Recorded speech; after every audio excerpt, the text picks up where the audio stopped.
Stefan Devilla. I can't hear you. You're muted. Jason Littfeld. You're still muted. I can't hear you. I'm not muted. This is not fair. Maybe my sound is off. Probably your sound's off. Hi, Yanira.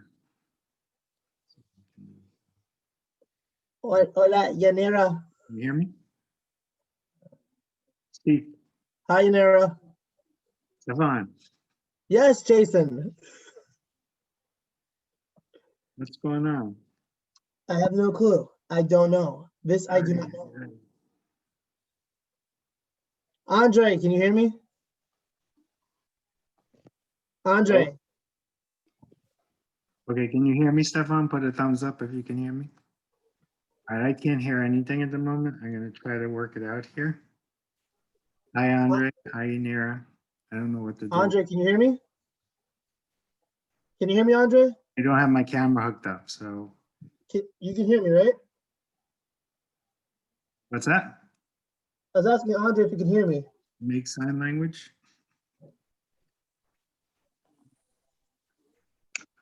I just walked in the door. We just got back from doing something. Yay! We do this. Andre. Can I hear me now?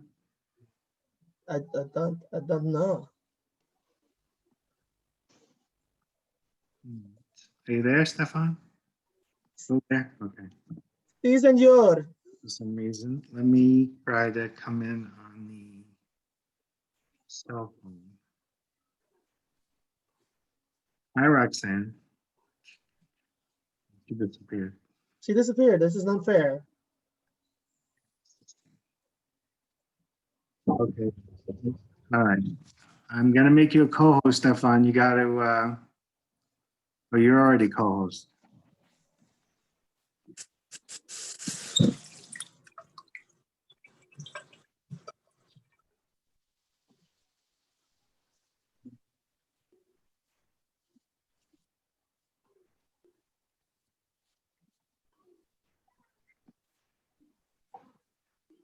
I think I left it upstairs. Can you hear me, Stefan? Yes, sir, I can. I'm good, yes. Can you hear me? I can't hear anything. I don't know what the heck is wrong with This is not fair that you can't hear me. Gio, can you hear me?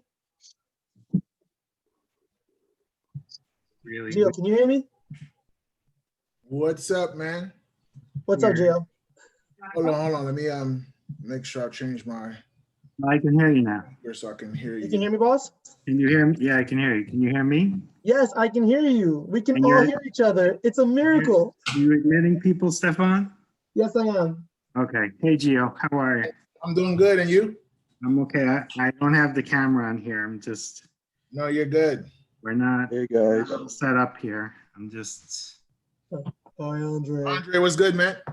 Hey Gio. Hey Steph. Hi Jason. Hi, Andre. Um, Am I the only one at Hostess You today? probably are. You probably are. I'm the only one who's here? That you are, sir. That is All right. Hold on a second. yeah. So, Gio, I don't know if did I tell you that I was moving? Yeah, you did tell me that. How's that going for you? I know that. We got in here Wednesday. You know, we did some work here yesterday, but we're still like trying to pull everything together. Yeah. This is much bigger than anything I've ever done before. It's, you know, at 51 years, I never had a house to my own name. Now I have a house, and I have to like check that we have oil, and you know that we have solar panels for some reason. I don't know what they do, but okay. And a million different things now I have to check on besides my kids, which Right. That's is important. so I'm here, and Stefan, if I lose or I have to run around here somewhere, because we have stairs here. I know, you know, kids and stairs don't match. Oh. Yeah. So we don't have a dog. We have a bird, which is good. So dog is not a problem. But the kids on the stairs are an issue. So if I run away, Stefan's going to be here to monitor. Got it. And I asked that he's going to record too. I'm recording and I'm going to leave this on. But I believe he has the ability to record. He's going to record to the cloud so that we keep track of this as well. So the thing I want to update you on is that the SGA, for some reason, pushed back their meeting from yesterday. So we have a number of SGA members who they actually just contacted me 20 minutes ago to ask if they could use our Zoom. And I said, we have a workshop. So some of them may be arriving late after their meeting. And then we also have Jerry Rosa got people into the ASGA conference. So them might be doing that and might come in, later on as well. I don't know. So we've been running around 15 to 18 people so far. Okay. Master. Hopefully we'll pick up as we go along, but I truly appreciate you being here with us Absolutely. and donating your time. Truly appreciated. And I think Stefan, you want to introduce Geo? Yes, I have a whole thing, man. Like Yeah, I'm completely ready. Like what's going on, man? Like I'm completely ready for this. He is. Okay, but hold on, let me just make sure I got my screen so you can see that too. yeah. Let's just do all that tech stuff while we're waiting for people to come through. Yeah, you can do that. Let's Jason, you said I'm you were gonna recording on your make computer, you a right? co-host too. So say that one more time. I'm gonna make you a co-host too, so you can see. Yeah, please. There you go. I Okay, see it. cool. Cool. Yanira's been trying to join for like 20 minutes. I feel bad. Yanira, are you here in some way, shape, or form? It's really challenging, to be honest with It you, really is. for students. The internet situation. This is why we haven't been able to do virtual volunteering, because if I want to do it, we have to guarantee that you guys will be able to have the access that you need in order to do it. And obviously, what this whole epidemic has proven is that the Bronx has been let down in a lot of ways with internet service, especially where the college is located. It's just been really difficult for a lot of students to do a lot of different things. So I'm trying to work something out where we're going to be able to get to do some virtual volunteering, but it's going to be a challenge. Got it. You guys can see that about in John? Yeah. Cool beans. So let's wait like a few more minutes. Yeah, sure. How's everything by you, Gio? Good. I mean, obviously the cases have gone up a little bit in this area, so they're starting to shut stuff down. But family's good. Everything else is, for the most part, manageable and well. Nice. Cannot complain. And this is we moved from a zone that was doing well into a hotspot. Oh, what, really? Yeah, it's like, what are you gonna do? Yeah, you can't.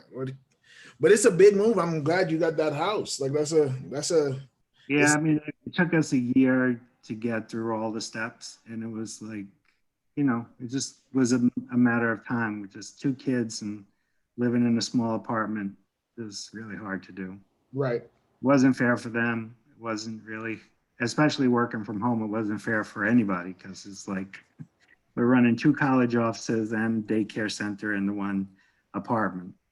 And it just was not. At least you can see, you can't really hear them because I'm in the basement area right now. So that I actually have a space. Got it. You're running in and out, hopefully. So, but with it comes an extra responsibility. As I'm sure you know, it's like, this is a whole new step for me. And I hope that all of, my students get to have the opportunity to have to become homeowners themselves. Right. And for us, this is a big step finally for both of us. It's, I've never lived outside the Bronx for real. Like, wow. Yeah, I went to Albany to college, and I stayed partially with my dad for a while. He lived in Westchester. But I'm still lived in the Bronx. So it was like, I've never really been totally out of the Bronx. So this is a little strange for me. There's actually birds and deer when I wake up in the morning, which is, my wife is like, oh, look at the beautiful deer. And I'm like, we have to buy that spray that forces the deer to go. It's different. It's different when you, I had a friend of mine who had lived in Jersey, and he would tell me, Gio, like, it's so cool. Like, I saw a group of bears in my yard. And I was like, I don't understand. Like which part of it was cool? Like, like, and he's like, you don't worry. Like the brown is what really you should be worried about is what color is the bear? Like, is it a black or a brown bear? And I'm like, I don't care. Like, it's a bear. Like, you can't make me feel comfortable with that. So it's gonna be different. You get to hear birds chirping. You probably don't hear trains and no trains and no sirens and firing their engines outside my door. No, we haven't been here. We've only been here a few days, but in our neighborhood where we were living, basically there were 3 parties every weekend. So it was like whoever played the music the loudest. And one of the people who was trying to do it was our upstairs neighbor. So it's like, so I'm hoping this will be our first weekend here. We'll see. I'm gonna try to light a fire and see if it can be quiet. And then, you know, but the crazy bird situation is I have crows here. There's like a whole murder of crows. And they sound like they're plotting all the time to like come and swap some, you know, get some food. Anyways, let's stop talking about that. Stefan, you're recording? Sir, I thought you were recording it. Like I am recording. So you want me to record on my end too?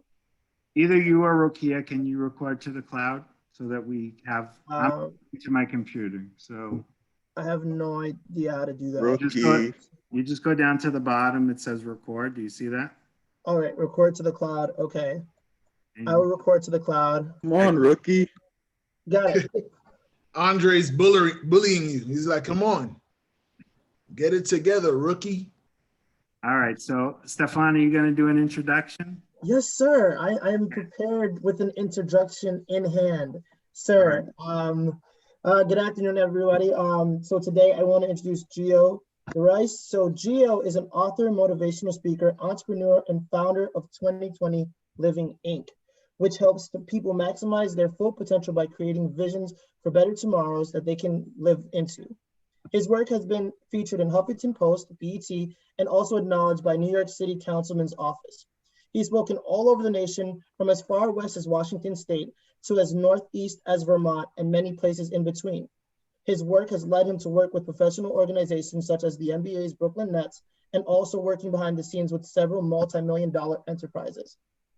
When not speaking, he's helping others craft their expertise by becoming authors. He's worked on 48 self-published books in just a few years. And when he's done doing that, you can find him watching reruns of House Hunters with his wife, whom he still can't believe actually married him. So guys, without further ado, I want to introduce to you, Mr. Geo Derice. Thank you. So glad to be back amongst family once again. Always a pleasure to be with you guys. I love especially the fact that we're meeting at 3:30 on a Friday. Like, let's not dismiss the fact that, listen, 3:30 on a Friday to come to a Zoom, which I know a lot of us, we've been on Zooms and different platforms online, and now it's a sunny day. It would have been easy if it was raining and you couldn't go anywhere. You'd be like, I'm going to stay inside because it's raining. But when you see the sun outside and you decide to go and come on to a session like this, it really speaks to the level of commitment that you guys have for wanting to be amazing leaders, for wanting to go and achieve success at the highest level.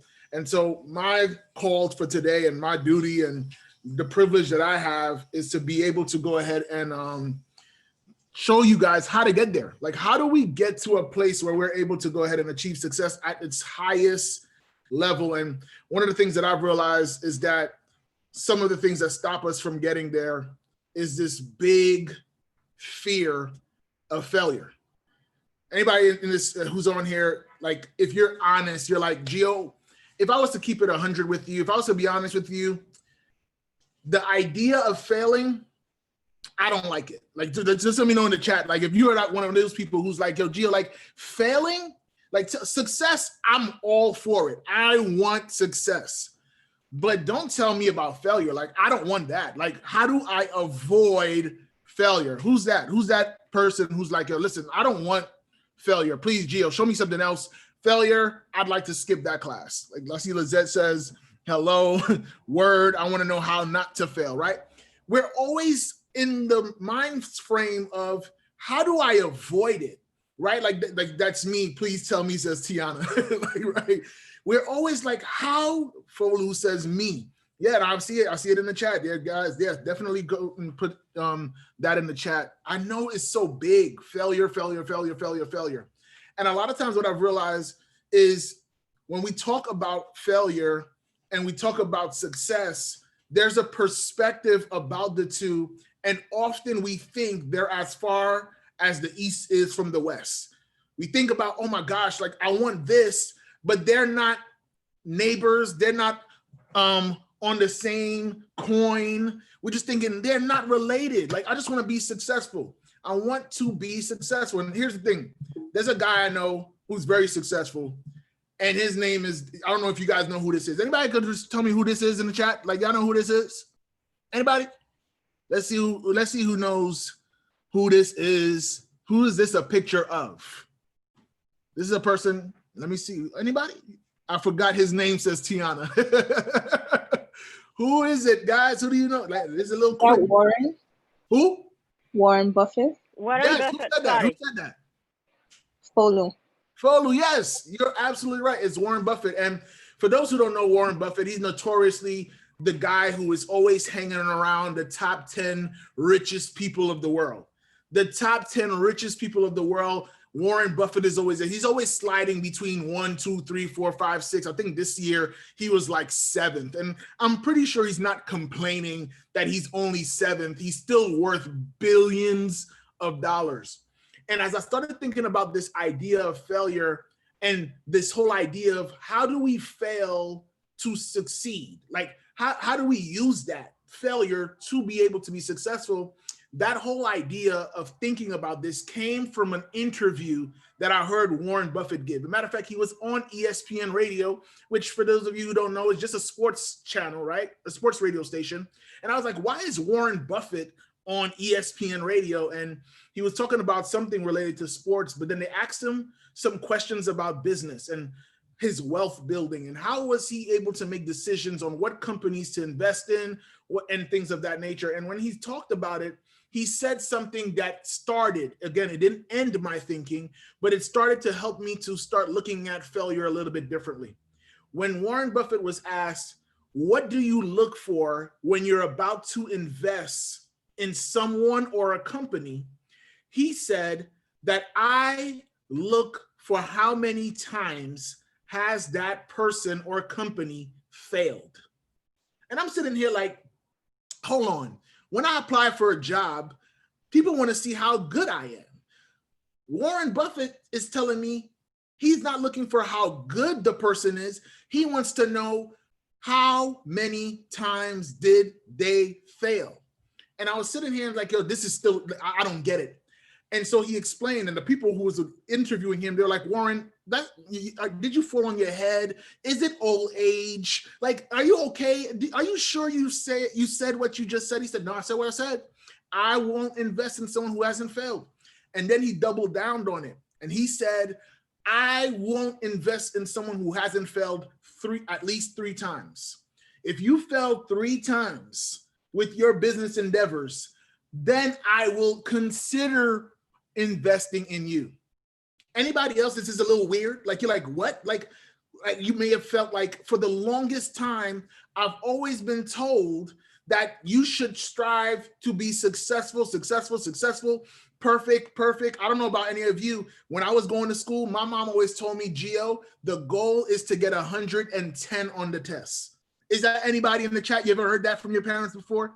Anybody ever heard that? I want you to get 110 on the test. Am I the only one? Folks say, oh my God, that's my dad. I'm Haitian American, right? Roxanne says always. Yanara says LOL.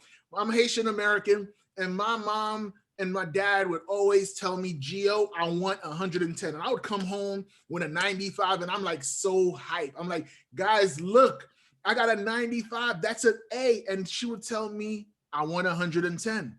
I would get 100. Mom, I got a perfect score on the test. And she said, I want 110. And what happens, and I don't know, for a lot of us who may have been born of immigrant parents or for other countries, we've gotten parents and they've come here to the United States, there's this pressure of needing to be perfect. This pressure, I don't know, you guys know what I'm talking about, like the pressure of being, I have to succeed. You've heard your parents say, listen, I didn't leave the country for you to fail. I didn't leave the country I was born in and leave my family so you can go ahead and take risk and try ideas and new things. And what happens with this idea of perfection and the pressure, and yes, we've heard the quote that pressure makes diamonds, but here's the reality. It was originally coal that was receiving the pressure. And I'm looking at all of you who's on here, you're not coal.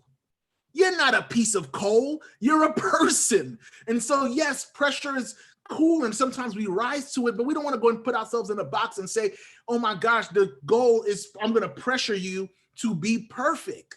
No, Warren Buffett, one of the richest men in the world, is saying that failure is the value that I'm looking for. And I started to say, and when he explained it, he said, the thing about failure is when someone fails 3 times with their company, what I now have are things that I should not do as now information so that I can be better when I move forward. I was like, whoa, like, hold on. You're telling me that failure has something of value to me? Like I could actually get something from failure? Are you serious right now? And this is what he was saying. And so now when we think about this whole idea of failure, the question we need to ask ourselves, and I want to just see what you guys think, what's the definition of success? Put it in the chat. Let me know, like, what is your definition for success? Or maybe what has other people, what are other people telling you success actually is? Put it in the chat. Let me know, like, what is success? Yeah, I'll just speak. I'm sorry. I would say contentment. Success for me is being completely content in the person that I am, completely comfortable in my successes as well as my failures. That's good, man. I see. That's really good. Yeah, just being comfortable with the successes, with the failures, being you, right? One of the, I see Jason wrote learning, right? Learning is success. Like these are things, Folu, I'd say it's fulfilling my goals. You know what's so powerful of what Folu just said? My goals. For some of us, if we're honest, are you chasing your goals or the goals that others have for you? Oh my gosh, we can stop right there. Like are you chasing your goals or are you chasing the goals that someone else has created for you? And the crazy thing about someone giving you goals is they're not the ones responsible for doing the work to make sure they come to pass. So I love the idea of fulfilling my goals. And it's important to know what that is. When I talk about what is success, it's important for you to identify what success is to you. Tiana said financial stability, education, family, career. This is what folks tell you. Tiana, what do you say? What is your definition? I know you said this is what folks say, right? You need financial stability. You need to go and get an education. You need to go and take care of your family. You need to make sure you get a career. We all have heard these things. I don't know whose iPhone, but I see your comment. Success is for someone to achieve his desired aim and objectives in life. I love that. Tiana says, I'm still thinking about what I define as success for myself. And here's the thing I want everyone to understand, and this is just sidebar, not part of the presentation, but it's important to know, and you may have heard of this before, that success is not a destination as much as it is a journey. Success is not just limited to a destination, because what happens is once we arrive there and we reach where we're going, then what? Now we're stuck. But if we define success as something that's evolving, that is something that is constantly changing, that is something that I'm still trying to define, and it continuously, Abdul, I got you, I see you. To define what success is super powerful. And so it's important that we understand what is success, but also understand who is giving the definition of it as well. But then also we got to think about what is failure? What is failure? Guys, what does society say failure is? What does society say failure is? Maybe it's our parents, maybe it's our siblings, maybe it's our peers, maybe it's the jobs and the corporations and stuff. What is it? Andre says success is limitless. That's well said, man. Mustafa says failure is giving up. Oh my gosh, yeah, this is good. Keep going, guys. What is failure? Put it in the chat. Let me know what you guys think. What is failure? We talked about what is success. Tiana says, I agree with Mustafa. Failure is giving up. What else, guys? Just put it in the chat. What do you think failure is? It could be what you think it is or what others have said it is. What is failure?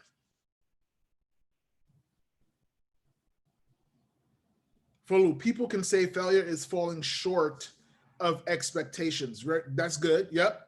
Abdul, failure is to fall short of your attempts to succeed. Yep. Keep going. I'll take about one or two more. It's dying, not having given all of myself, talents, and energy.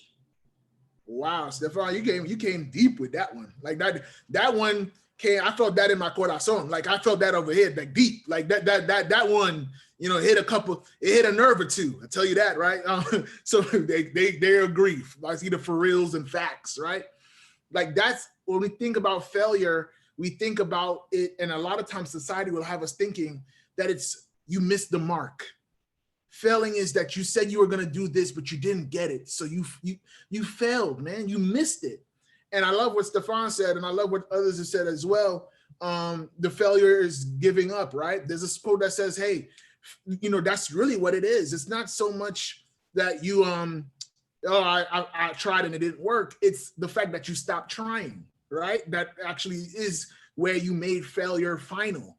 And you don't, as long as you keep on trying, failure is not final. We'll talk about that a little bit later.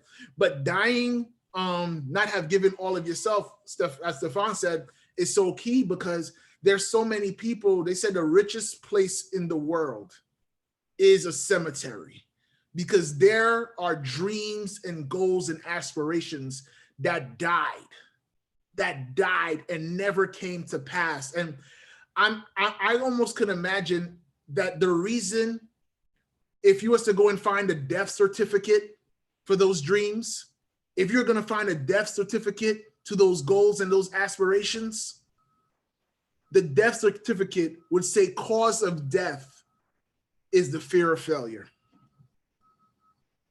The cause of death is a fear of failure. A lot of us is like, I'm so scared. I'm so scared of missing the mark. We end up having this whole FOMO, fear of missing out. But here's the thing that I would challenge you on. The most successful people in the world, they do have a fear of missing out as well. And what they fear of missing out on is kind of what Stefan was saying. Their fear of missing out on being the best version of themselves. Not about the failures, but their fear is that, did I ever see the best Stefan? Did I ever see the best Abdul? Did I ever see the best Andre, the best Kaswan? I hope I say your name right. Tiana, Roxanne, Yanara, Roxy, Abdul, Mustafa, Lizette, Sarah, Zena, Mani. I hope I said your name right. Sorry if I butchered it. Right, but the question is, did we see the best version of us? And so I want to. My goal today, my mission, is to go ahead and. I don't like to be a killer, but I want to assassinate this ideology of needing to be perfect. I want to assassinate the idea of failure is the end all, and I got to stop there versus thinking of the idea of continuously working on things so that I can get to success and understanding that failure is not something to be avoided, but failure is something to be sought after. If I have to, if that's the price that I gotta pay, if that's what the price of the toll for me to go and cross that bridge so that I can get to the other end where success is, then I am willing to pay that toll. If you are that person who's like, Geo, I am open to the idea of paying whatever the price is so that I could achieve what I define to be success, then let me know in the chat by saying, Geo, I'm ready. Just put in the chat, Geo, I'm ready. If that is you and you're like, Geo, listen, I am ready. That's something I want so badly that I am willing to pay that price. I see it. Stefan says I'm ready. Tiana says I'm ready. Roxanne says I'm ready. Jason says I'm ready. Folu says I'm ready. I see it. I see it. I love it. I love it. I love it. Because I'm ready. I love it. Yes, Andre, Abdul. Okay, perfect. All right. I know we're in the right place. We're good. We're ready to go. Here's what failure is. Just give you 3 things that failure is. Failures are feedback. Let that really sink in. Failures are feedback. Have you ever tried something and you like, oh, let me go and try this, and then what happens? Something happened, right? When you do something, something happens. What happens though is we almost can, because it didn't go the way we wanted to, we easily go over it. We put it away. You're like, oh, I got something like this. And you're like, oh, I failed. And you put it away. And what happens is we often will hide, we'll throw away our failures and not realize that our failures are saying something to us that ultimately we need to be able to get to the success. It could be, and this, let me tell you this. I'm so excited about, the reason why I'm so happy we're talking about this today is because I firmly believe that failure, this idea of trying to avoid it, it affects everything that we do. Whether it's you trying to go and get a boyfriend, whether it's you trying to get a girlfriend, whether it's you trying to get a job, whether it's you trying to secure a scholarship, whether it's you trying to secure funding so you can go to school, no matter what it is, failure is in the middle. It's like in the yeast that makes the bread. Failure is in it. And when we try to avoid it at all costs, what we fail to realize is by avoiding it, we also avoid the very thing that we want, which is success. So by going ahead and realizing that failure has something for me, and instead of, since it has something for me, I should not go ahead and get rid of it. I should go and think about what is it that it has for me. And so that's what I'm sharing with you here, is that it gives you feedback. So for example, I'm doing this presentation to you guys, and I love failure, and I've spoken about failure for many times, but I haven't spoken about it in a setting like this before. And so as I'm doing it and you are writing in the chat and you're communicating with me, I am getting feedback. I'm getting feedback by trying. I'm getting, oh snap, Stefan said that cool thing about dying to yourself. And as I'm getting it, I'm getting feedback from trying. Failure is trying and not losing the enthusiasm. That's what success really is. The difference between failure and success, and I'll slow down for a second. The difference between failure and success is that successful people, they keep on trying and they don't lose the enthusiasm for trying. It's easy to go and just say, all right, well, Geo said to try, so I'm just going to try. All right, fine. I'll just go ahead and show up. And then you show up and you don't come with your best foot forward. By no means am I telling you guys show up and just say, yo, hey, showed up for class, didn't study for anything. I'm just going to fail this test real quick. Or you go and do a presentation and you're representing the Leadership Academy and you don't prepare and you go, well, it doesn't matter. I just gotta fail. As long as I fail, I'm good.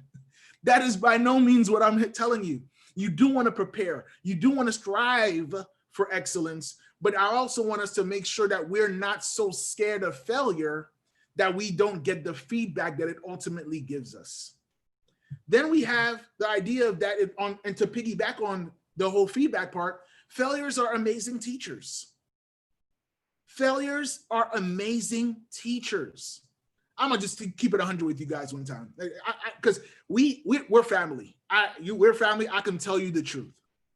There was a time my parents used to always tell me, Geo, and guys, just to make sure I give a disclaimer, please don't judge me after I tell you this part. All right, like, don't judge me. Don't cancel me. I know that's cancel culture. Don't cancel me. But I just want to tell you the truth, because I believe the truth will set us free. All right. So my mom and dad would say, like, yo, listen, man, iron your shirt before you go out. Iron your shirt before you go out. Make sure you go ahead. Tiana says no judgment here. Thank you. I appreciate it. Folu said LOL. Right? I love it. I love it. So they'll say iron your shirt. Iron your shirt, man. I got you. So I'm like sitting here and I'm like, whatever, man. Ain't no big deal if I don't iron my shirt, whatever. And they will keep telling me that. And they're telling me that because they want to make sure I look perfect. They were trying to protect me, right? And there's nothing wrong with that. There's good advice.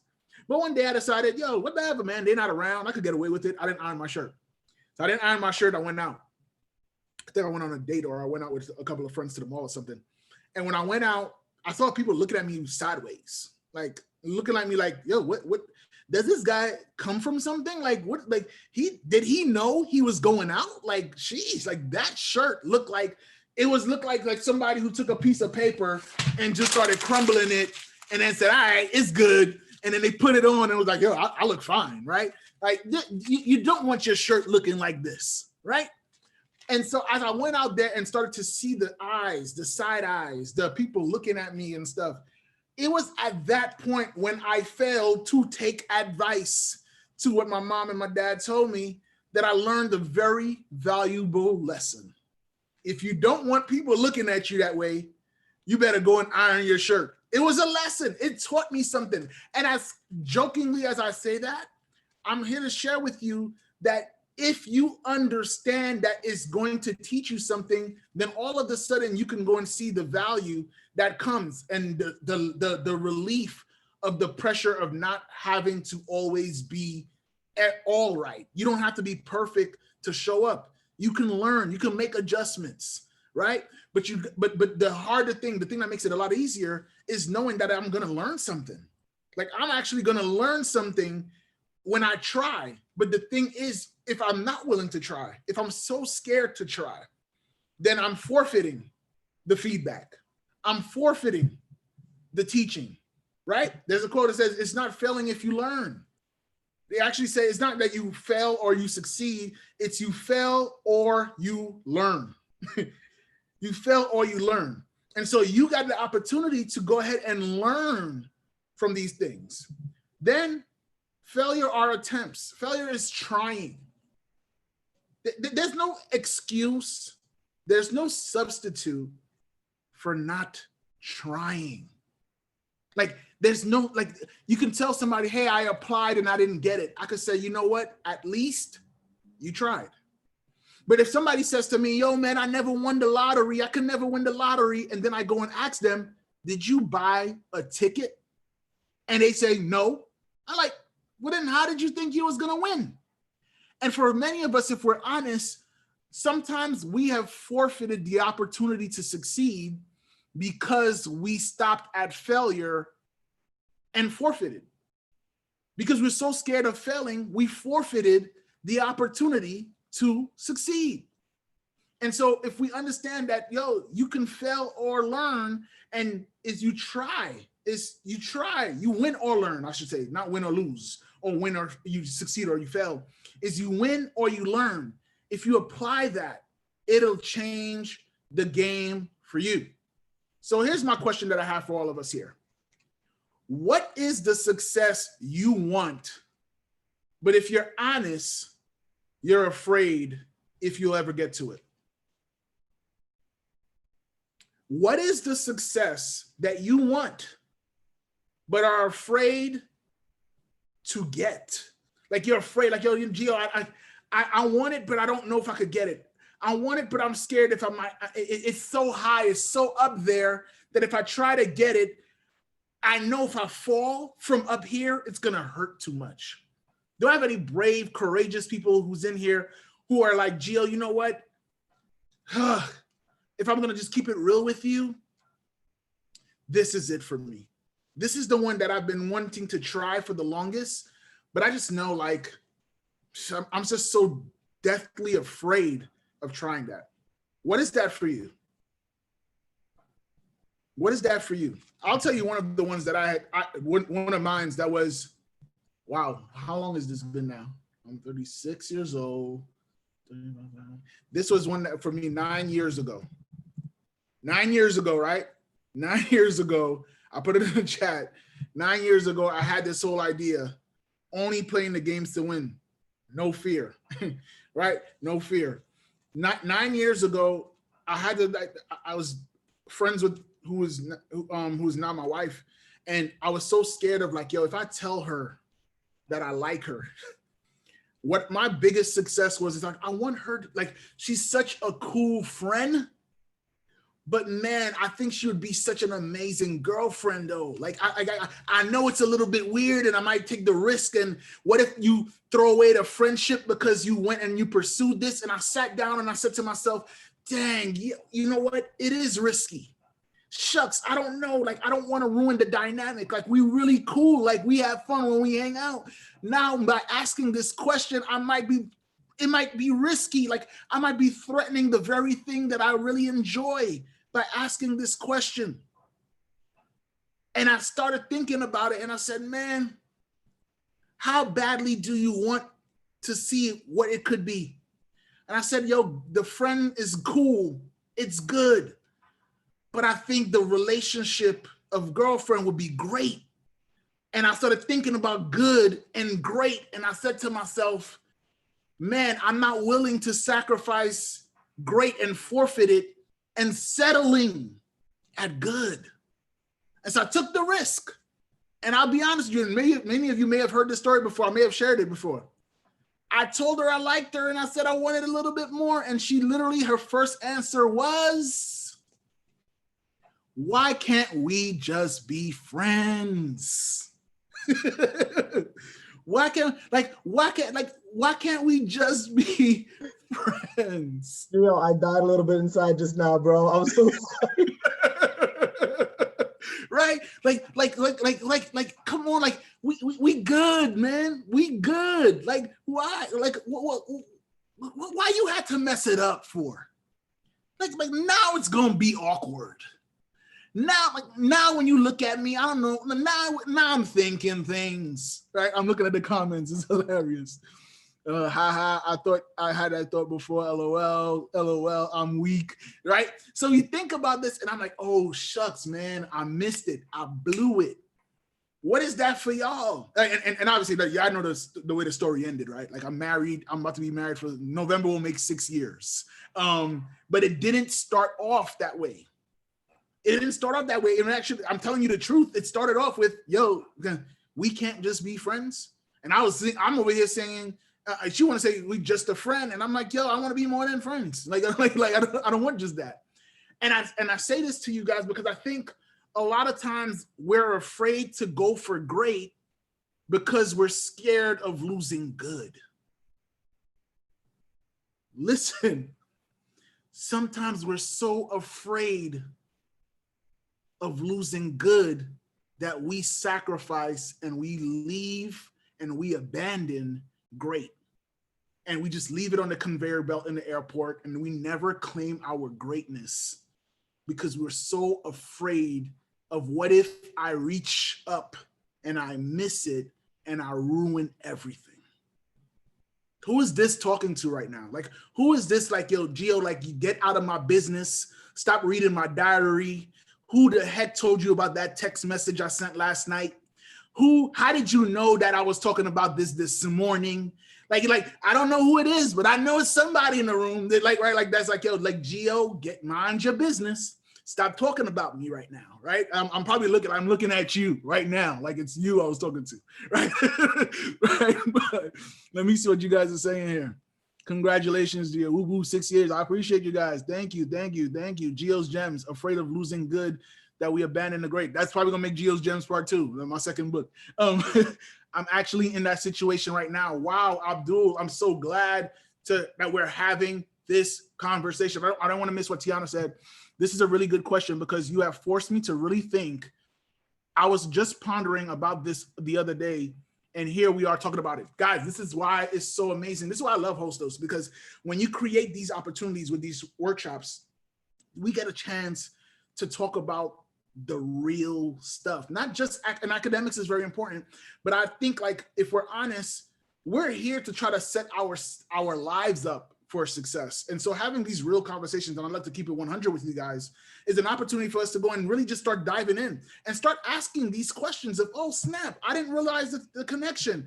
Oh my gosh, like, what's going on? Nicole said, mind your business, right? Like, I second what Abdul says.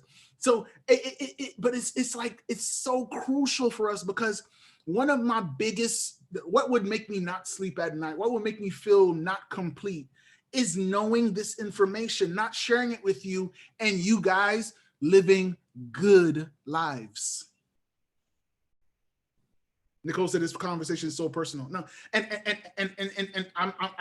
hopefully, Nicole, that you're okay with me going there and making it personal, because I don't want you to have good lives.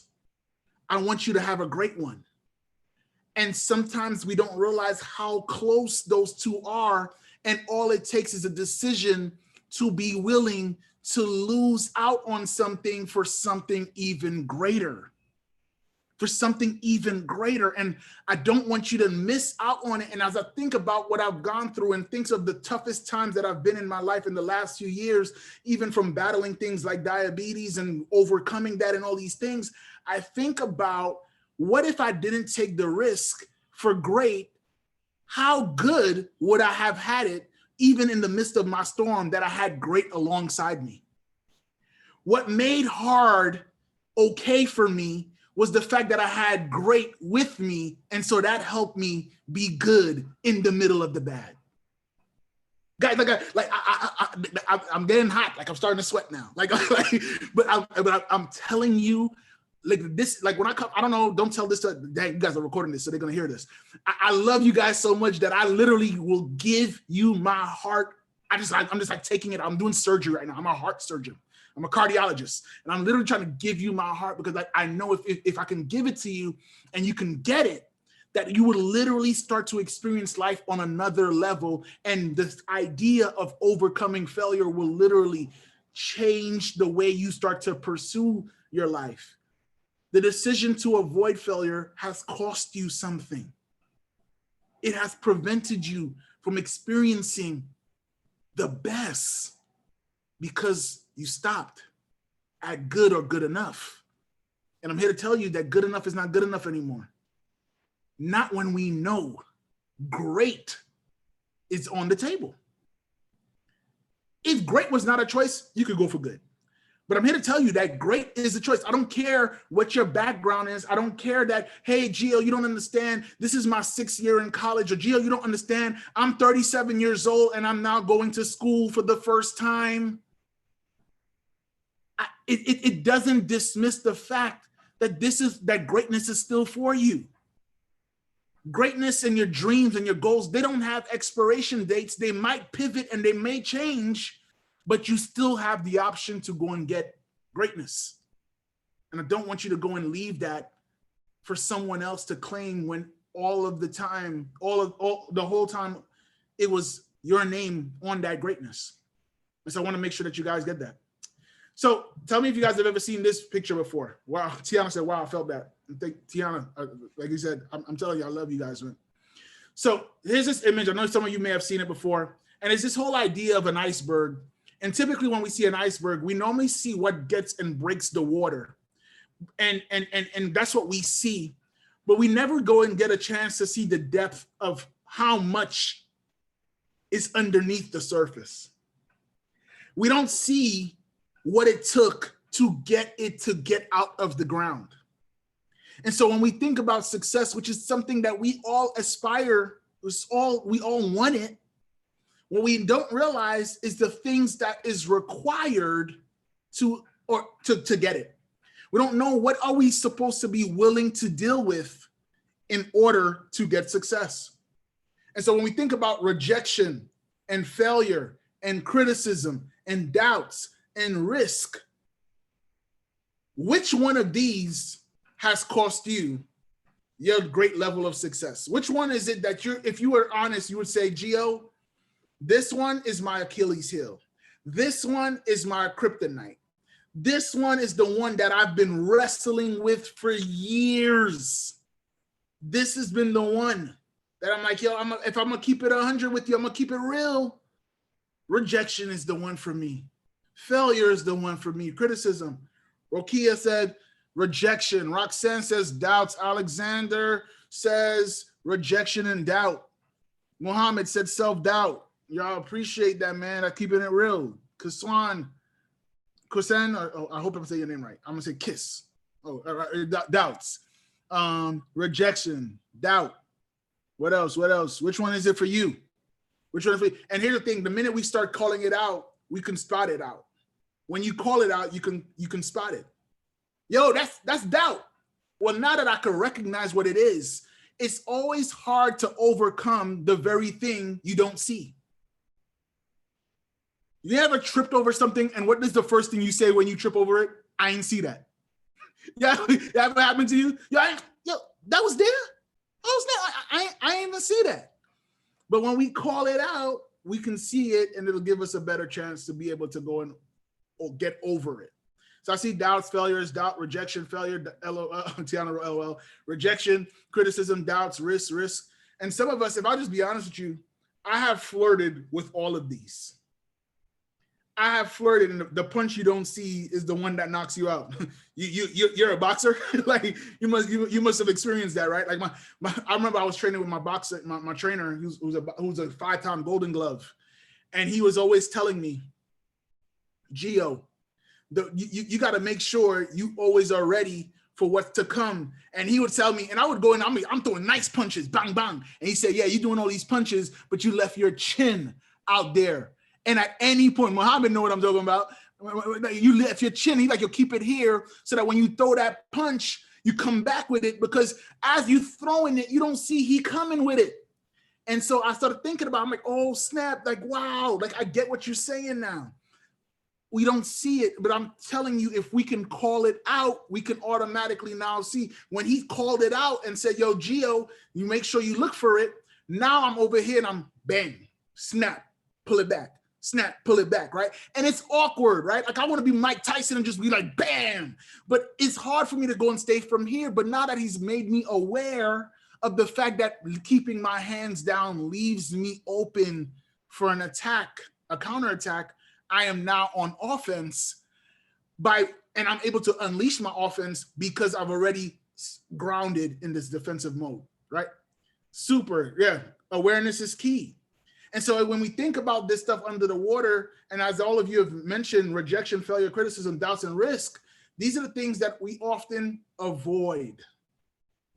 But if you're willing to go through it, you will get it. Like you will get success. But you can't go and say, Geo, I'm willing to go and apply for that. I want that scholarship, but I'm not willing to go and apply if I don't know 100% for sure that I'm going to get it.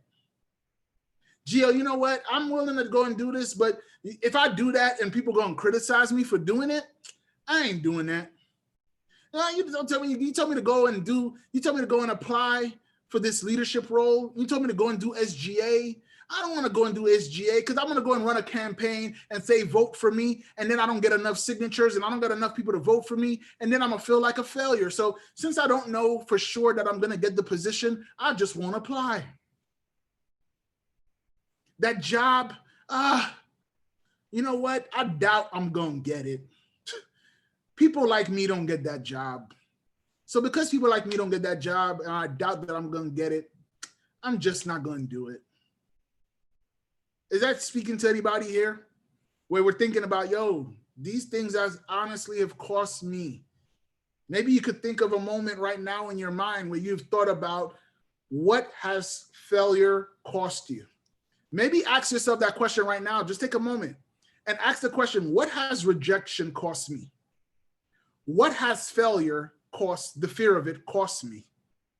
What has being afraid to be criticized cost me? What has doubting myself, self-doubt, or maybe even doubting others, what has it cost me?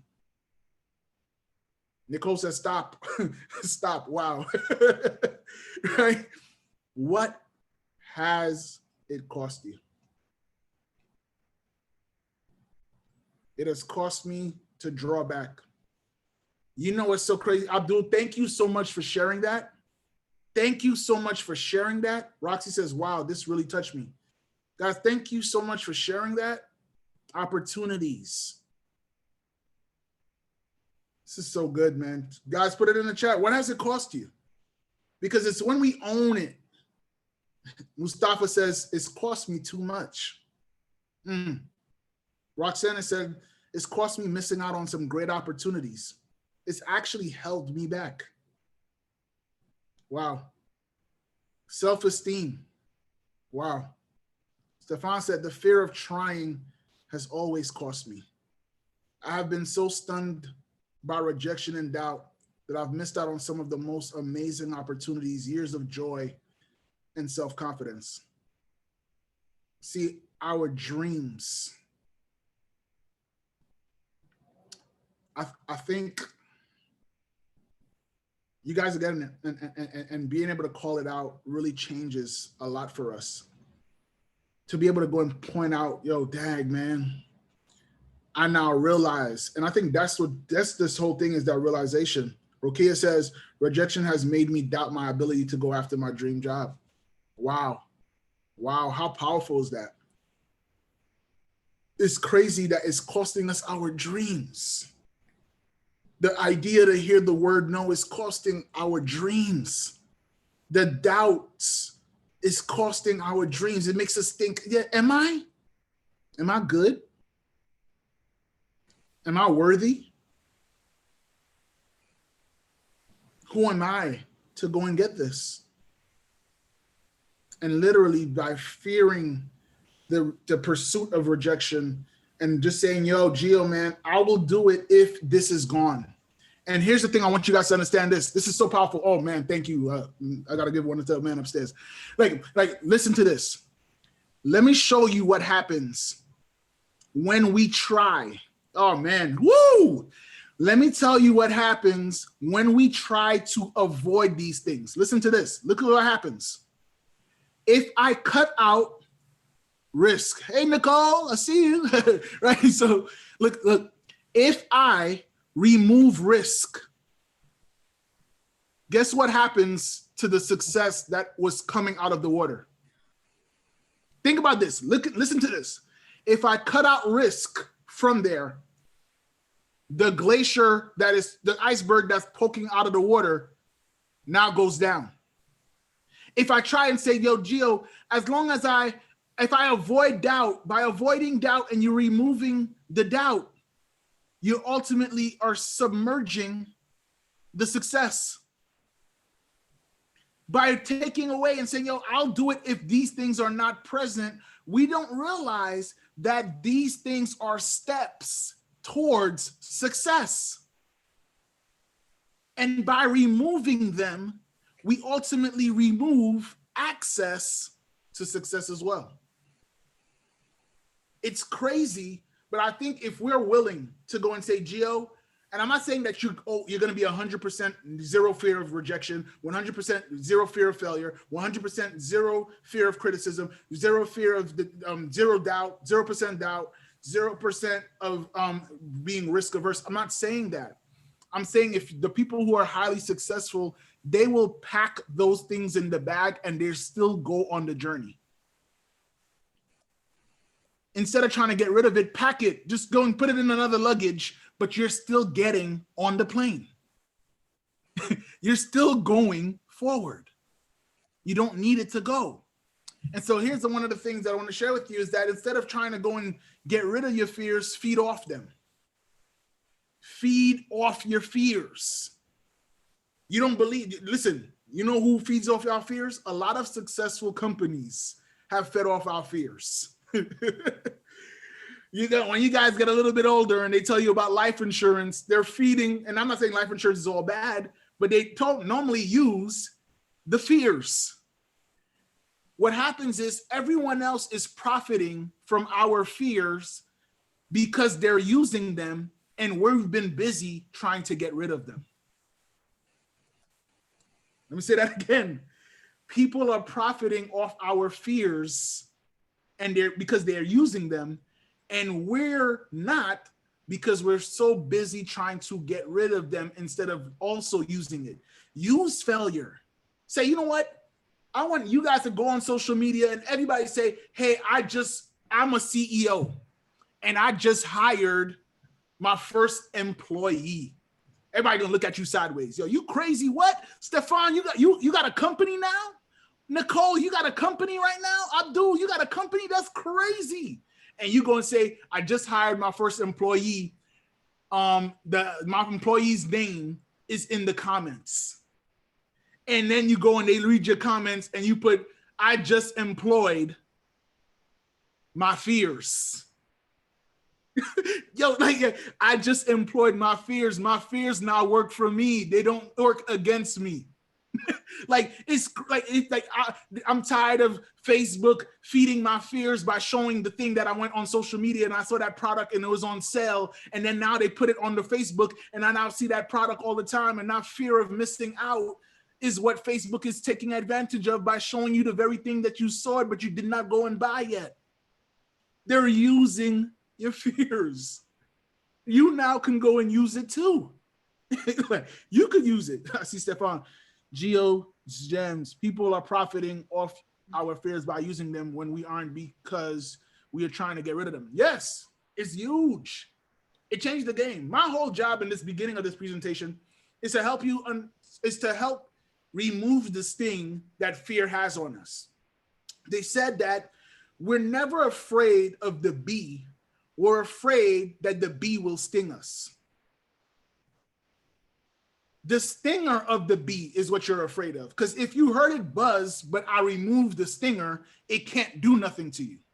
It's just noise.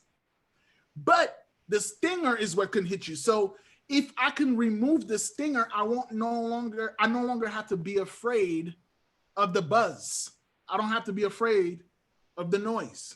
And so my goal here was to start off and remove the stinger of fear, so that you can no longer let it cripple you, paralyze you, and prevent you from being able to pursue your greatest dreams, your greatest goals, your greatest ambitions. I don't know about you guys. I know this might be a sensitive topic if you're a Yankee fan. This is baseball. And I know the Yankees, listen, I know they won, so they're not eliminated, right? They're not eliminated, right? Am I right? They won last night. The Yankees got eliminated? No. Anybody? All right, good. All right, I just want to make sure. Like, I've been trying to work on this presentation. I'm not up on my sports, so I think the Yankees won their last game, right? So they still in it, but they almost didn't make it. Says Tiana, right? So I think they're going to game 3 or 5. I think it's the best of 5 series. But here's the thing: I wanted to show you guys. This is a list of the greatest. This year has been a rough year for them, says Tiana. It has been a lot of injuries as well. But hopefully they'll make it. You know, the other teams in New York are not doing too well, so hopefully the Yankees can hang in there for a little longer. But here we have a list of some of the greatest baseball hitters of all time: Babe Ruth, Lou Gehrig, Ted Williams, Ty Cobb, Hank Aaron, Barry Bonds. Before he did steroids, he was good too. Before Willie Mays, Stan Musial. And you can see on the right-hand side, what is on the right-hand side is their batting average for their career. And when all you got to do, so you can understand how many times they've succeeded when they had to come up to the plate and hit a ball, is to move the decimal point 2 spaces to the right, and you will see the percentage of how many times they've succeeded. Do it real quick. Take the decimal point and move it to the right 2 places, and you will see literally how many times they've succeeded. Tiana says Babe Ruth is iconic. He set the bar for everyone. Yes, Tiana, you know your sports, right? Babe Ruth is one of the best hitters to ever hold a baseball bat. But if anybody could tell me in the chat real quick, or you can unmute yourself, if you move the decimal point 2 places for Babe Ruth, how many times did he succeed? Muhammad said 1 out of 3 ratio, right? Babe Ruth succeeded 34% of the time. 34% of the time he succeeded, and he's known as one of the greatest people to ever hold a baseball bat. 34%. Lou Gehrig, 34%. Ted Williams, known as one of the greatest hitters to ever play the game, 34%. Derek Jeter, I looked him up, he was at 30%. Willie Mays, 30%. 1 out of 3. What is baseball teaching us? What is baseball teaching us about success? You're going to miss way more than you actually hit. So you're going to fail more than you actually succeed. Well said, Stefan. Well said. You're going to fail Going to fail at some point. more than you succeed.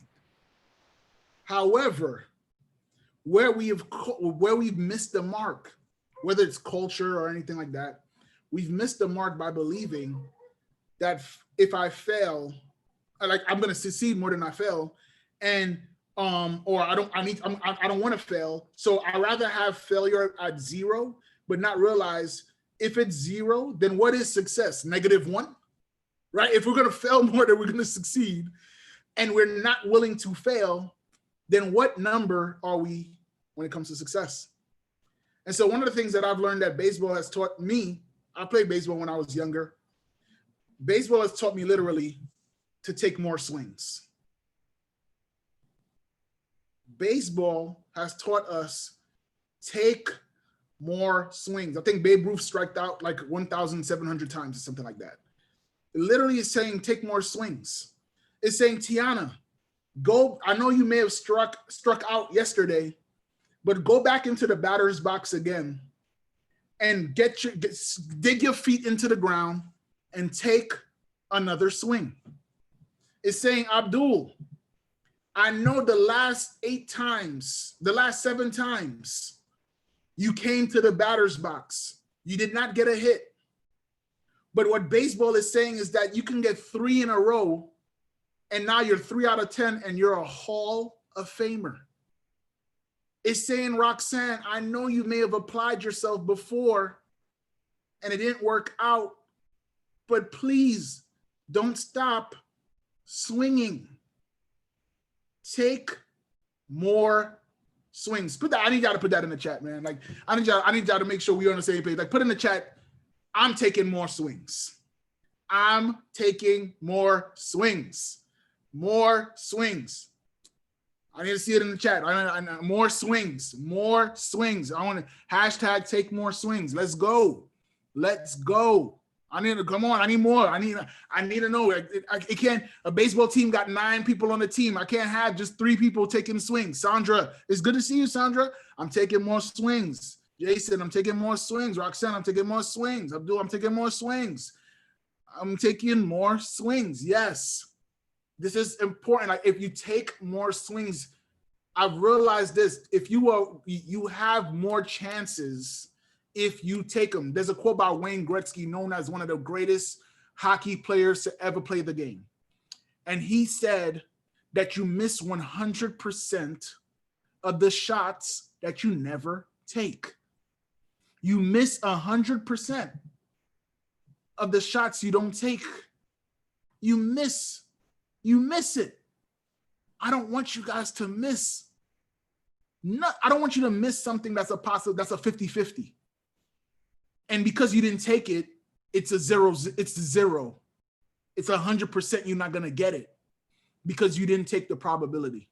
There's always a chance. There's a chance. They say that the quote that says there's slim to none chance. There's a slim to no chance that you're going to get it. There's a slim to no chance you're going to get it. And one guy said, if you just told me there's a slim to none chance, those are 2 choices, slim or none, and I'm going to choose slim. I'm going to take slim. Like, I'll take the slim instead of none. Stefan, yeah, Wayne Gretzky, you miss 100% of the shots you never take. Wayne Gretzky, man. So good. Then whoever know about this? What about you? This is one of my favorite songs from back in the days. And I'm going to answer that. How can you recover when you get tired of trying and swinging? Oh, that's such a good question right there. How can you recover when you get tired of trying and swinging? This is a great question. I love that question. And I love that. Let's have a conversation about it, right? The reality is this, several things. When we have this idea of, man, like, I want to, I get trying, but it's hard. And here's the thing we have to understand. You must separate the result from the person. What happens is when we fail, when we try something and it doesn't work, we call ourselves failures instead of saying it did not work. You're saying you got to be able to separate yourself from the idea that I'm a failure. You're not a failure. What happened is it did not work. It doesn't mean you're a failure. It just means on that time, I wasn't ready. Maybe I wasn't at my best. Maybe it got the best of me. But there are lessons to learn from it. So here's how you recover. I don't know how you say your name. Is it Naomi? Is it Naomi? Hopefully I'm saying it correctly. If it's Naomi, like I've never seen Naomi spelled like that before, and I'm about to steal it. I always tell people all the time, I love doing these presentations. Yeah. Is it Naomi? It is Naomi? Yeah. Oh my gosh, this is so good. Like Naomi, like let me tell you this sidebar. But I love doing these presentations because I get to see these amazing, cool names. And then I go and bring it to my wife because one day we will have kids, right? We're praying for it. And we'll have kids and we'll go and say, yo, I'm going to tell her, hey, I want to name our daughter Naomi. And she's going to say, well, everybody's name is Naomi. And I'm like, no, they never spelled it like this. Right? So I like the way Naomi, I'm really literally going to write it down. Like I want to make sure I don't forget the way it's written. Now this is good. And you don't believe me. I wrote Naomi. Like I got it. Right. So I changed my name. You said what? I didn't like how it was spelled because my father chose my name. So I wanted something was for me. I wanted something that I choose. It's not like personalized. I wanted something that's for me, feeling myself. I love it. I changed the spelling. I put the H and the Y at the end. That's so creative. That's so dope. I love that, guys. Like, listen, man, and that's even in what she just shared is a lesson. Could you imagine that you can still change? You can still change. Like what you thought was final can still be changed. Like it's not for what she just shared. It's a lesson for all of us that it's not too late. There's still time. You still got chances. So now this is good. Now, I wanted to put this in here, and I don't want to, I was going to put the video, but I love Aaliyah, and she had a great song called Try Again, and it was like, if at first you don't succeed, dust yourself off and try again. I love that song. Like, if at first you don't succeed, it doesn't mean you're not, but if you don't, because we don't always succeed. If you don't succeed, dust yourself off and try again. Like I love when I have music where you could dance to it and it tells you a message for your life.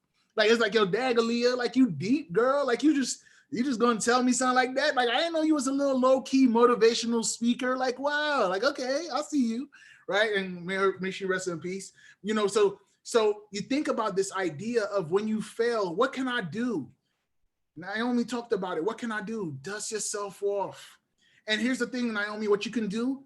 Sometimes when you fail and you get tired, what do people do when we get tired? When y'all get tired, what do you do? Anybody? What do you do when you get tired? Rest. Rest. Yes, I see it in the chat. I heard you guys say it. Rest. So what you do, Naomi, when you fail and you try and you're tired, you rest. Take a minute, call a timeout, dust yourself off, ask yourself, like I talked about earlier, we talked about failure, our attempts, their teachers, and someone tell me the first one was feedback. It gives you feedback, right? So while you're resting, ask yourself, what is it teaching me? What did I learn from this? What am I learning from the trying? Write down on a piece of paper. You know, when I tried that, it didn't work. Why didn't it work? How could I do it differently? Start asking yourself these questions while you're resting so that when you are now refreshed and have a new perspective, you can now go and move forward and be a better version of you, even though the task is the same. You see, what happens is because we don't realize when we try, when we swing and we fail, and we take that rest and we reflect and we process what happened and take a different approach, the problem doesn't change, but I'm better. And so because I'm better, I can attack that same problem that once defeated me, that once held me back, that once tripped me up. But because I'm now better, I'm able to go and do better. Maybe you took a math test. Maybe some of you, yo, man, I've been struggling with math. I'm in remedial math right now. I'm tired of it. I keep going and failing this thing over and over again. Maybe you like, yo, by now you should have gotten this degree. And you're like, man, it's been beating me up, man. I'm trying, I'm swinging. I don't have my associates yet. I don't have this yet. I don't got that yet. And you might be sitting back saying, yo, I'm tired, man. And I want you to just pause for a second. I want you to rest. And I want you to reflect.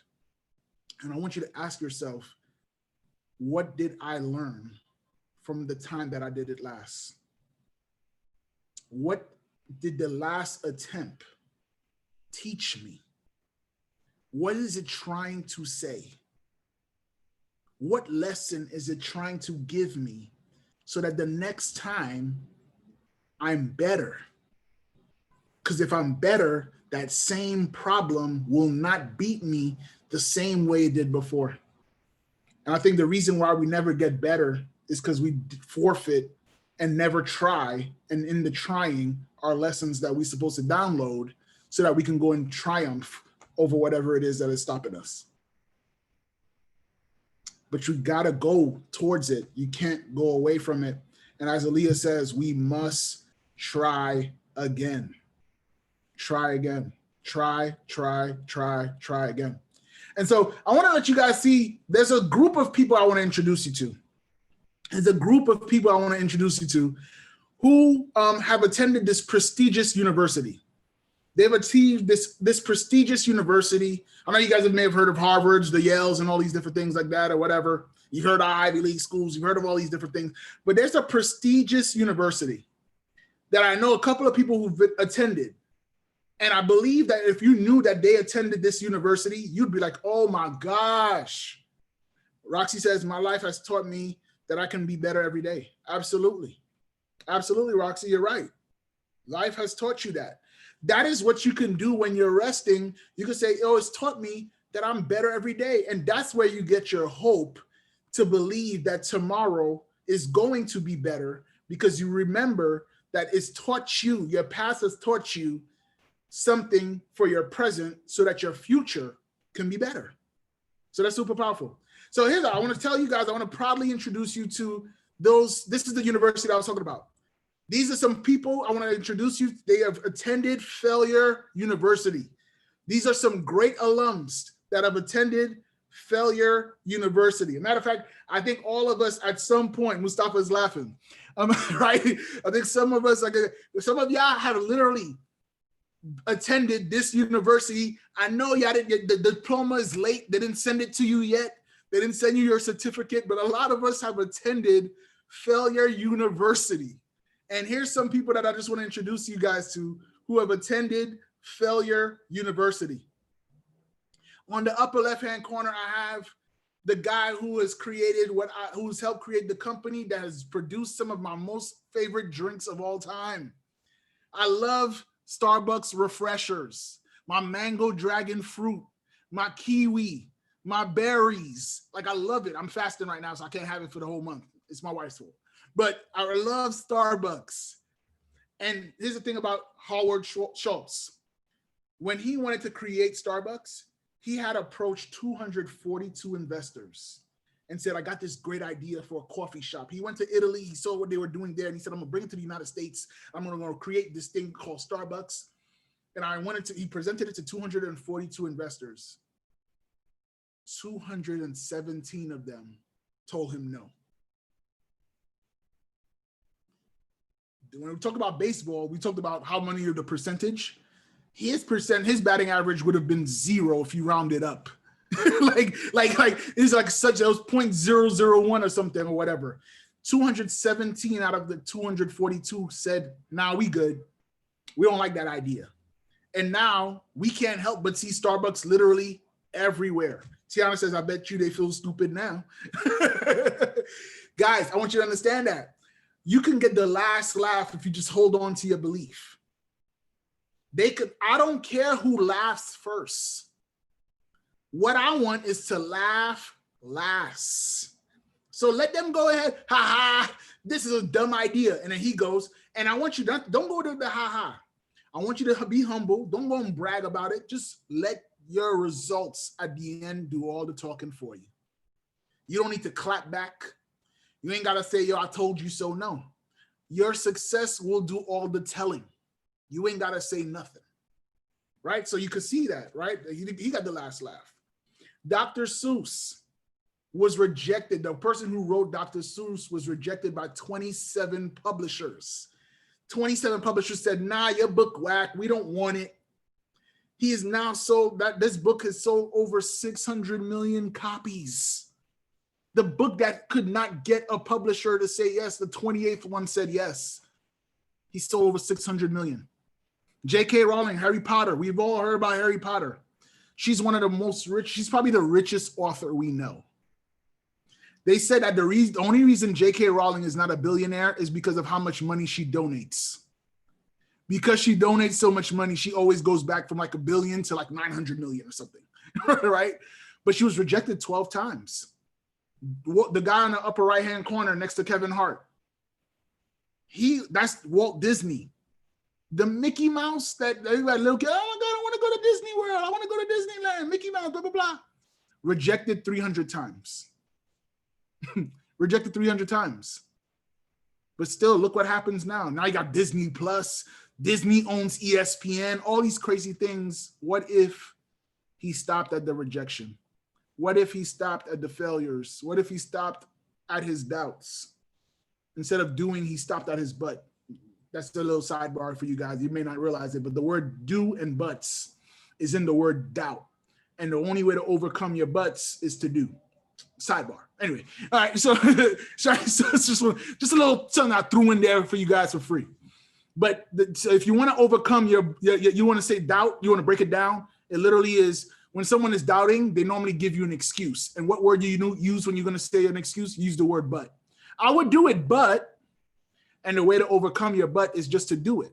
That's the only way to overcome it. So just that for you guys. I just wanted to throw that in there for you. Thomas Edison. Thomas Edison failed over 10,000 times. When I looked him up online, you don't see it say America's greatest failure. It says American inventor. It says described as America's greatest inventor. For all of you who thought that your failures was going to give you that title for life, I want you to know that Thomas Edison has probably failed more than we all will, and he is still remembered for being an inventor and not for his failures. Kevin Hart one time had a TV show that he was given. He gave him $250,000. They said, we're going to give you $250,000, Kevin. We're going to give you $250,000 for this TV show. We love it. It's called The Big House. They flew him to New York. And they told him, we're going to tell everybody in the world that this show is coming out. And as he was about to, and so what he did, he thought he had the money. So he flew the whole cast. He said, yeah, I couldn't have done it without you guys. So he flew the whole cast to New York. They were in LA at the time. He flew the whole cast to New York. Right when he was about to walk on stage to go and say, hey, Kevin Hart of The Big House. The person who was working behind the scenes said, are you Kevin Hart? He said, yes, I am. Ready to go. He said, well, hold on a second. I'm getting a word about what's happening here. He said, all right, cool, no problem. He said, oh, you're not going on the stage. They just canceled your show. He said, what? They just canceled your show. He said, I flew everybody here. I bought this new suit. Y'all told me $250,000. No, sorry, they changed their mind. They're not going with it no more. He's now one of the biggest celebrities creating jobs and companies and all these different things, but he was told no. We got J-Lo. Many of us know Jenny from the block. We know all this stuff. Oh my gosh, I can't believe, look what she's accomplished, all the companies and things and movies and music she's created. But did you know that she was an extra in the TV show called In Living Color? No one knew she was in Living Color. She was just the girl with the curly hair in the back. And now all of a sudden we say she's Jenny from the block and everybody knows her name now. But she started off and was willing, and she attended Failure University. And I wanted to share with you guys these people because I want you to know that we've all attended Failure University. And I wanted to let you know where you can end up, what is possible. When I said don't settle for good, aim for great, this is just examples for what is possible. I see Naomi says, sometimes I feel like sleep is a waste of time, like I'm losing time, is a dump, but I don't want what will happen tomorrow of next week. And I always been in an uncertain situation, moving from country to country. So it's scary, but exciting at the same time weird. No, it's crazy. I want you guys to understand, like, excitement, sometimes we'll say, well, what's the opposite of excited? Nervous. Well, what's the crazy thing about nervous and excited is that when we use the words butterflies, we use the word butterflies for both scenarios. I got butterflies in my stomach, and that could be used when you're excited. I got butterflies in my stomach, and that could be used when we're nervous. And so it couldn't be two things. Two things can be true. And so absolutely, I get it, Naomi, when you say it could be scary and also exciting at the same time. It's almost like going to a scary movie. I'm excited for the movie, but I'm also scared for what's about to happen, right? Right?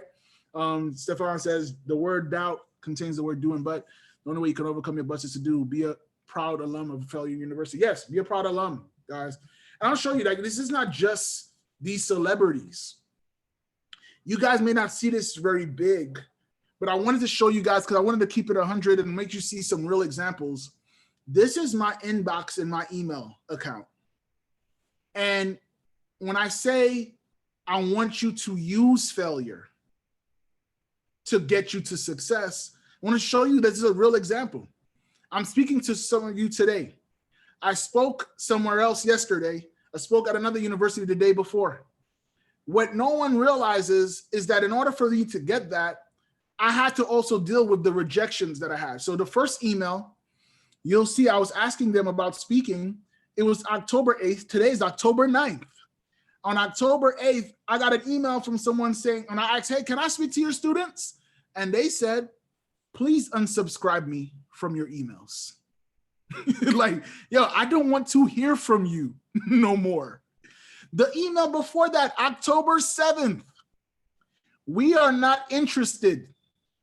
Like, do you guys see this? Like, we are not interested. That's what it says in the red box.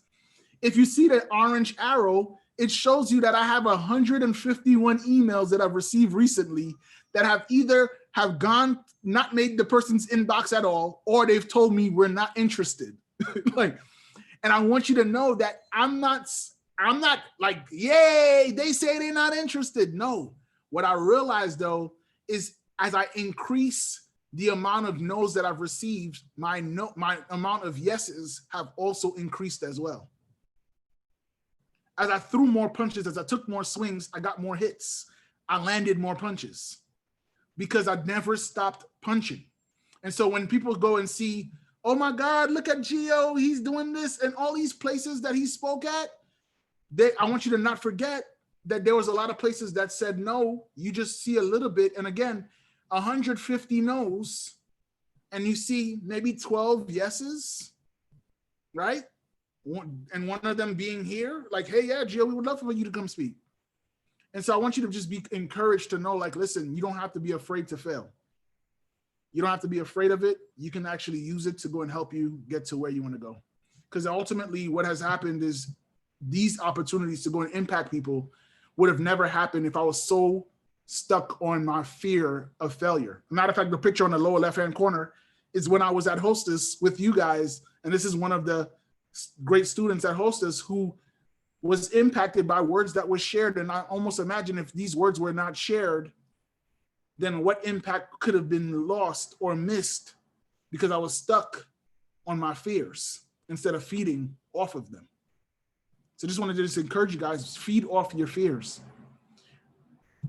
Now, here's the thing I wanted you to realize what happens with failure. You guys can see that, right? Keep your eyes. Keep your eyes. Here's the thing. When we fail, we're often rejected or told no.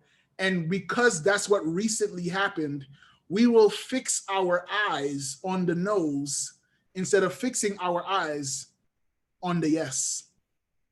Y'all see the eyes? It says yes. And it literally is, that's where your energy needs to stay, is on the yes. Keep your eyes on the yes. Don't let it deviate because somebody told you no, because somebody rejected you, because you failed. Easily we can go and say, oh my gosh, I failed, so I'm just gonna focus on the no's. No, no, no, no, no. Focus on the yes. And anytime you see the word eyes, like keep your eyes on the prize, you've heard of that before. I want you to never unsee eyes and not see the yes in it. That's why I put the colors. And I make sure I put Hostess colors in all my slides so y'all can see this is a home. This is for you guys, right? Like I want you to see it. Yes, I want you to keep your eyes on the prize. Don't let failure, don't let doubt, don't let risk, don't let the rejections stop you from getting there. Tiana, I love the Hostess love and representation. Absolutely. But I want you to realize, keep your eyes on the prize. Put that in the chat. I want to make sure that we still got, I see everybody's still here. I love it. Put it in the chat. Keep your eyes on the prize. And I want y'all to write eyes in caps. All right. Keep your eyes on the prize. Don't let someone make you get off the yes that you're in pursuit of. Tiana wrote it. Yep, I want to see it in the chat. Come on, keep your eyes on the prize. Yes, keep your eyes there. Hashtag keep your eyes on the prize. Andre got it. Sally, yep, keep your eyes on the prize. I love it. I love it. I love it. I love it. Abdul, keep your eyes on the prize. Like, keep your eyes on the prize, guys. Don't let that stop you. Now look at this. Now listen to this. This is so crazy. Look at this. This is how we look at failure. We're going to say, I failed to succeed.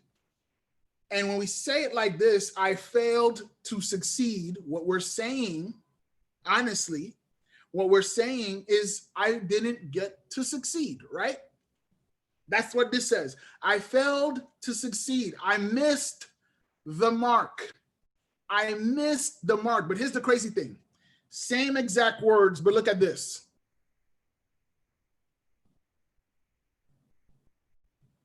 Look at this. I'm going to show you the first one. I failed to succeed. And then look at this one. I failed to succeed. In one, it's talking about the result of what happened. And then the other one, it talks to the road to make sure it happened. I failed so I can succeed. I failed, so I succeeded. I failed, so I didn't succeed. But this one is saying I failed so that I can succeed. And I'm talking about the willingness to do so. So now this is so crazy that it's same words, but the perspective change ultimately helps us to stay in the race long enough so that we can get the result that we're after, right? There's a quote here, and this is the last thing I'm gonna share with you guys. And then I just wanna have a conversation with y'all.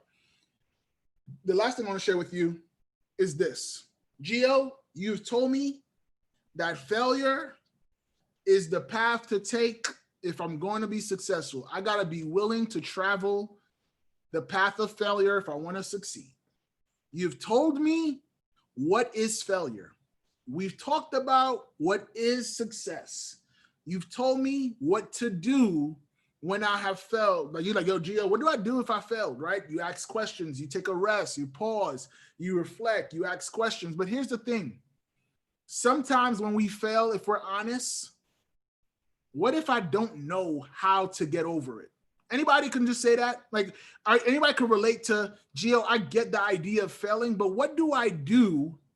How do I overcome that for real? Like, it sounds good in theory, but what do I do when I've failed many times and I just can't get over the hump?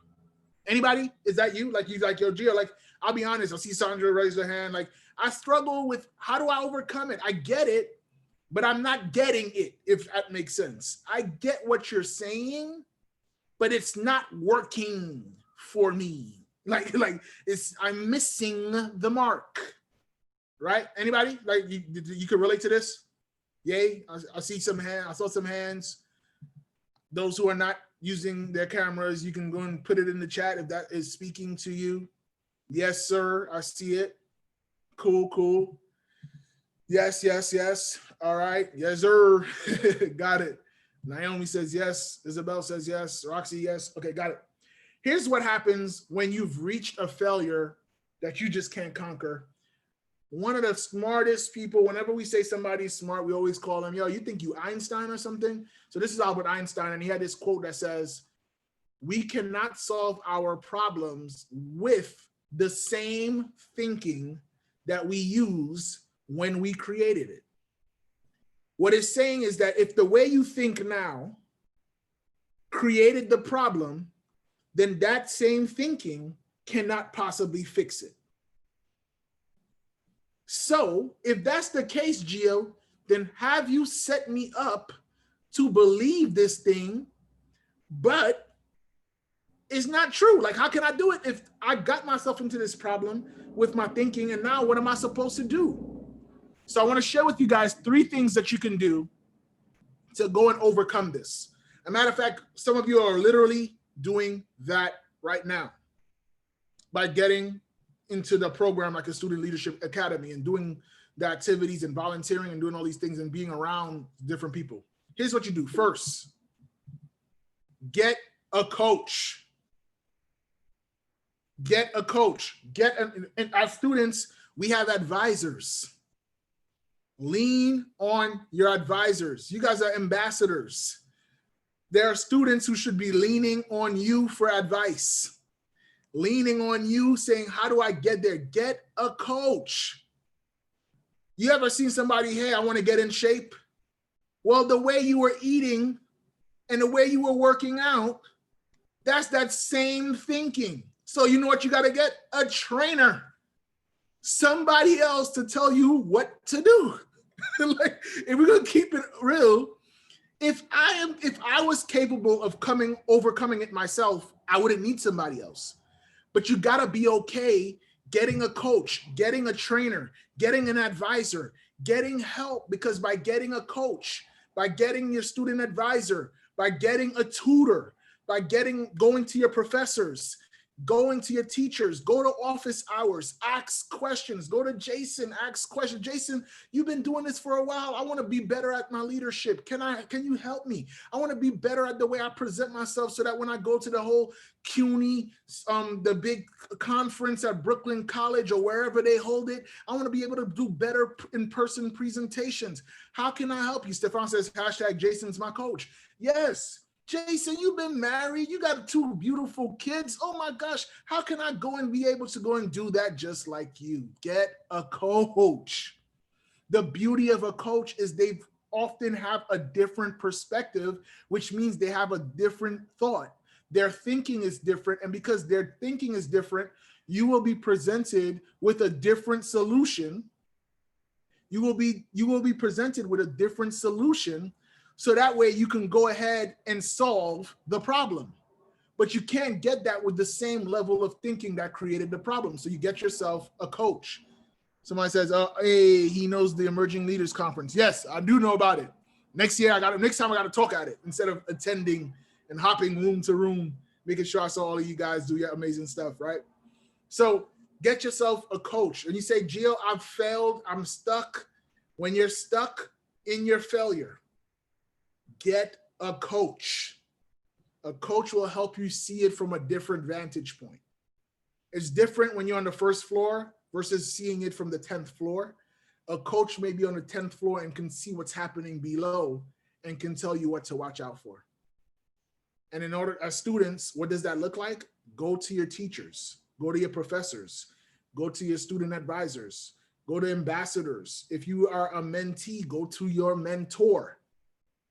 Right? There's so much tremendous value in having a coach. As a matter of fact, as adults, and here's the thing, as college students, I want to tell you guys right now, when you're no longer in school, guess what happens? You have to pay for a coach. You have to pay for a coach. So while you are students and you are able, and you kind of are paying through your tuition, but right, but you want to use your coach while you're in school, because coaching is more expensive out of school. So take advantage of people like Jason. Take advantage of anybody who is serving at the Student Leadership Academy, anyone who's working and doing things like participate in student emerging leaders conferences. Talk to people like Andre. Andre, I saw you went to Albany, man. You look good in that suit, man. How do I get a chance to go to Albany? How do I get a chance to go and speak on behalf of Hostos? How do I go ahead and develop student leadership, like to become a student leader? Ask people, get a coach. Another thing you could do, read books. Read books. Reading books allows you to read the failures of others. reading a book. I can go ahead. I'm always with a book. My bookcase is over here on my desk. I got a book called Blue Ocean Strategy, and it's telling me how to create uncontested market space and make the competition irrelevant. Okay, cool. Let me open this book and see how people have failed to go ahead and compete in a competitive space. This is what this book is going to teach me. So when you're going through something, maybe you say, okay, let me go and read some book about failure. What it will do is it'll remove the sting of failure for you. That's number one. But you can also download the lessons others learned from their failures so that you don't necessarily have to repeat it. You can go and almost, in a sense, skip that step and download their lessons and just move forward and apply them. Some of the things that I've done, I've never failed at them, but guess what? I know who did. I know who did, and I applied it. Sometimes you go to your coach who has failed. Some people who've written, this is one of my coaches is Kevin Hart. I never met him before. I saw him in person, but didn't get close enough to talk to him. But by reading his book, I read all the failures he had. And by reading all his failures, I learned the lessons he learned so that I don't have to go and repeat the history that he wish maybe wasn't a part of his history. You can get that by reading books. So go into the library. If you live in New York City, there's this thing called the Libby app. The Libby app is like a free library online where you can get audiobooks, where you can go and get ebooks for free 99 as long as you have a library card. It's crazy. So you can literally go and get free books. For those who are like, yo, Geo, I ain't got no budget for no Audible. I don't got no Amazon budget. You can get free books. But reading is another way to overcome your failures. And then last but not least, join a team. How's it called? Libby is the app. Libby is the app you can download to get ebooks and audio books for free. You just got to have a library card in order to get it. Last but not least, joining a team. National Model UN team. Right, there goes one. Join a team. Join a team. People, join a team. Join the Student Leadership Academy if you're not a part of it already. Join, thank you for the app. You're very welcome, Muhammad. Join a team.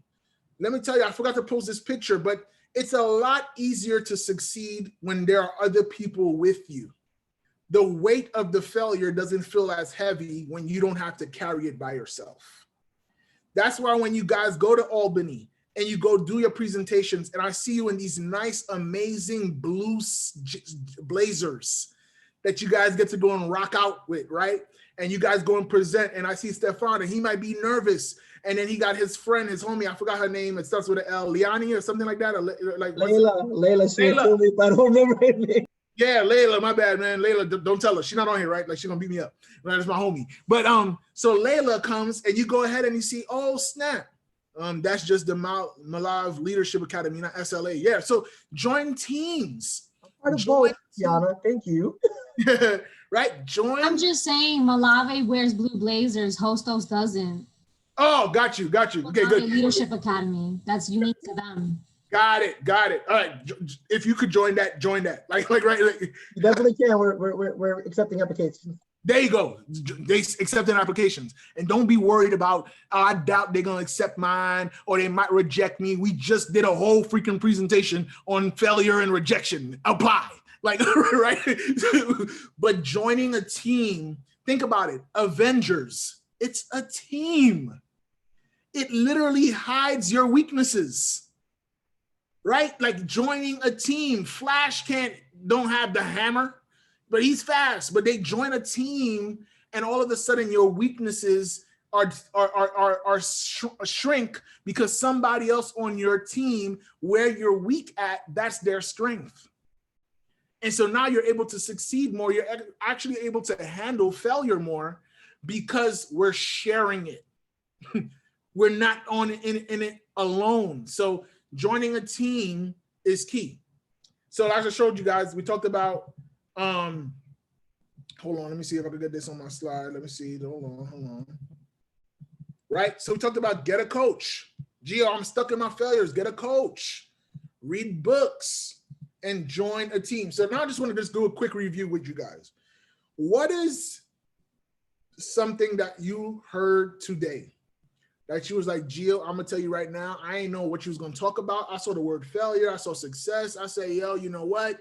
I didn't have no plans today. I'm coming on here. Whatever the reason you are here, I'm glad you came.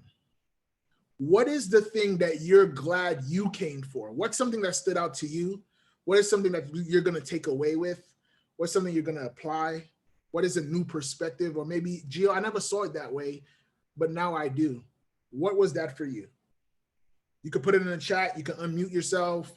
What stood out to you today? What did you learn? I would say Go ahead, Sandra.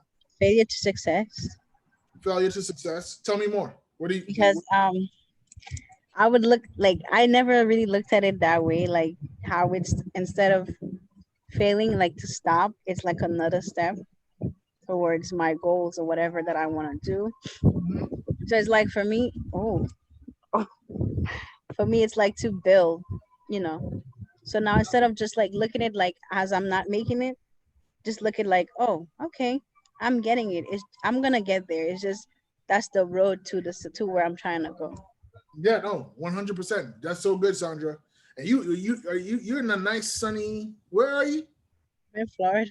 Thought I saw a little palm tree poking out in the back, right? So, but but absolutely, right? It's like seeing it, and for many of us, failure is often looked at as a period, but not as a step. Like it's like, oh well, I guess that's it, it's over, and it's really like, no, it's something you can actually continue from. It's not the end. So thank you for sharing that. What else? Who else learned? What else you got?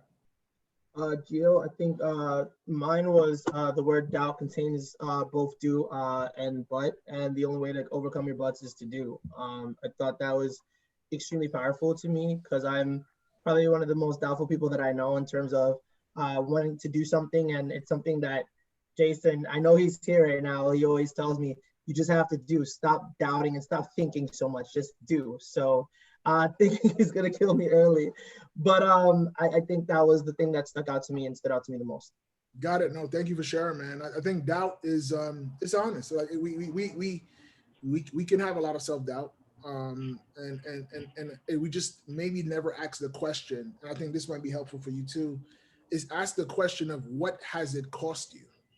Because until I know that it's too expensive to have it, then I'll realize, and this is what happens. Sometimes you go and buy something that you couldn't afford, right? And then you realize, dag, man, I can't afford it, and you got to give it back.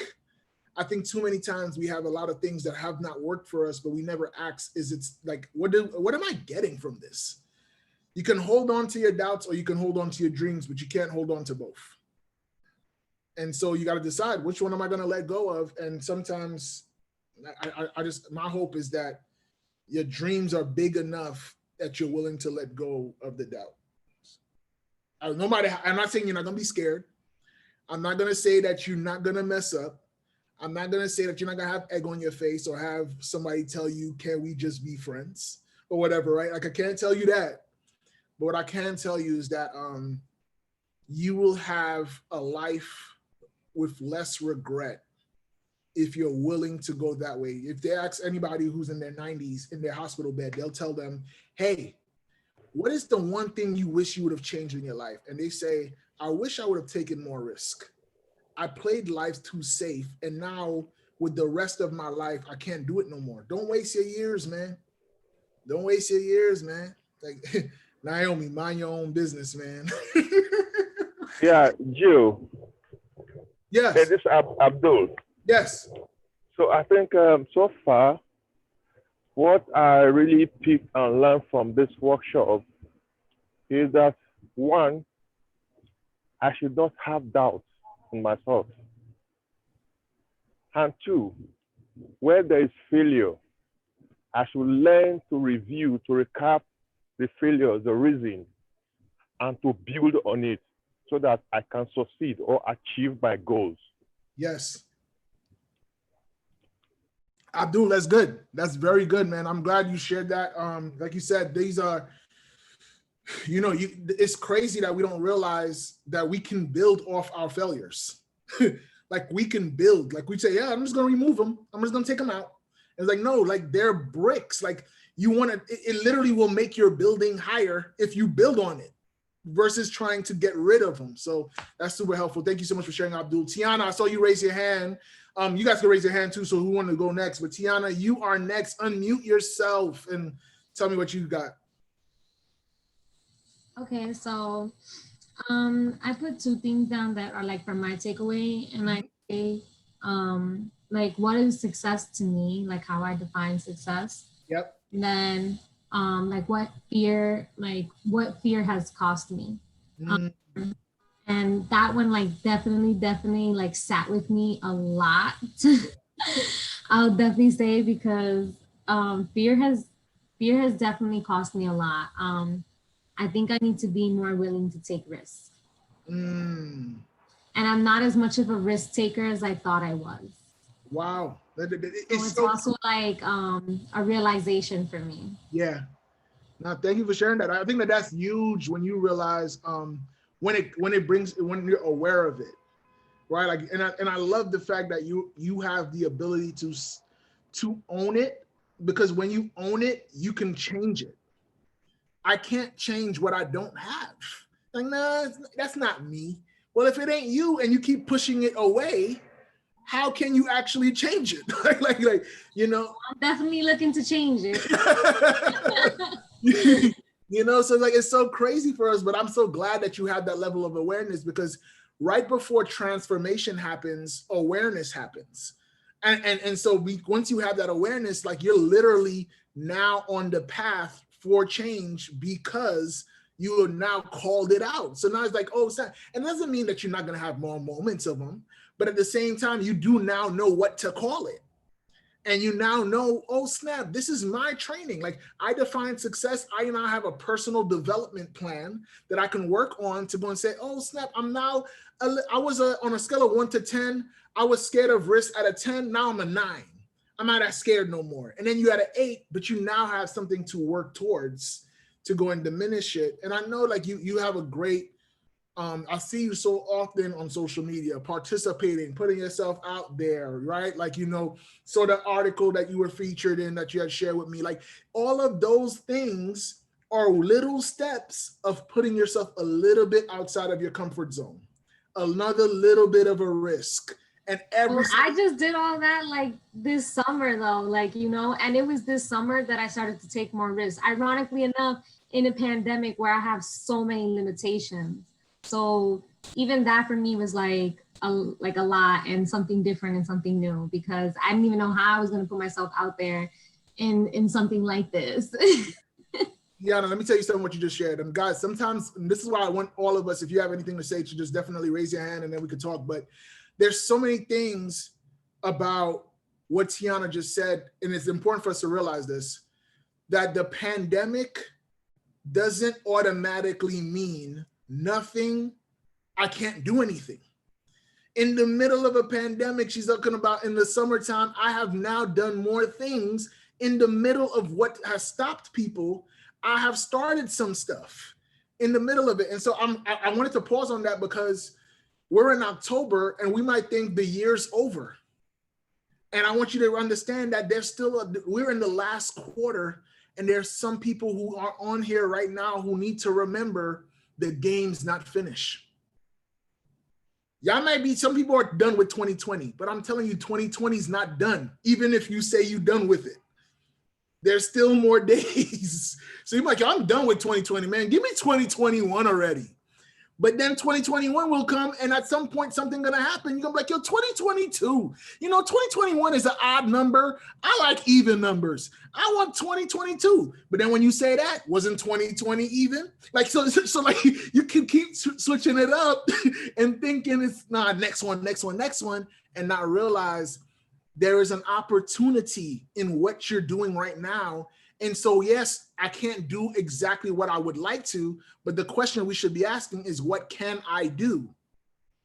Even though it may look different. And so, Tiana, shout outs to you for not wasting your summer and taking advantage of it and going out of your comfort zone and developing your voice. And I saw her come on IG Lives with my friend Curtis and talk, and I'm like, oh, look at her, she talking now. Oh snap! Like and it's so powerful, and so it's so good to see it in action, because I'm seeing you develop into a leader and develop your voice and to find it. And I think the more we were willing to do that, the more we're willing to come out and get out of your comfort zone. For some of y'all, your comfort zone is, Geo, I'll be honest, I've never turned on my camera on a Zoom in my life. It's always been a logo, my name, a box with the letter. like I don't know like what it is, but maybe for you, you're out of your comfort zone is, I'm gonna turn my camera on. I'm gonna turn my camera on. I don't know. I'm gonna take a little risk. And I know sometimes you might have you might be watching a kid right now and they love doing somersaults in the background and you don't want them to be seen. I get it, right? But I want you to just ask yourself, what am I willing to do to be successful?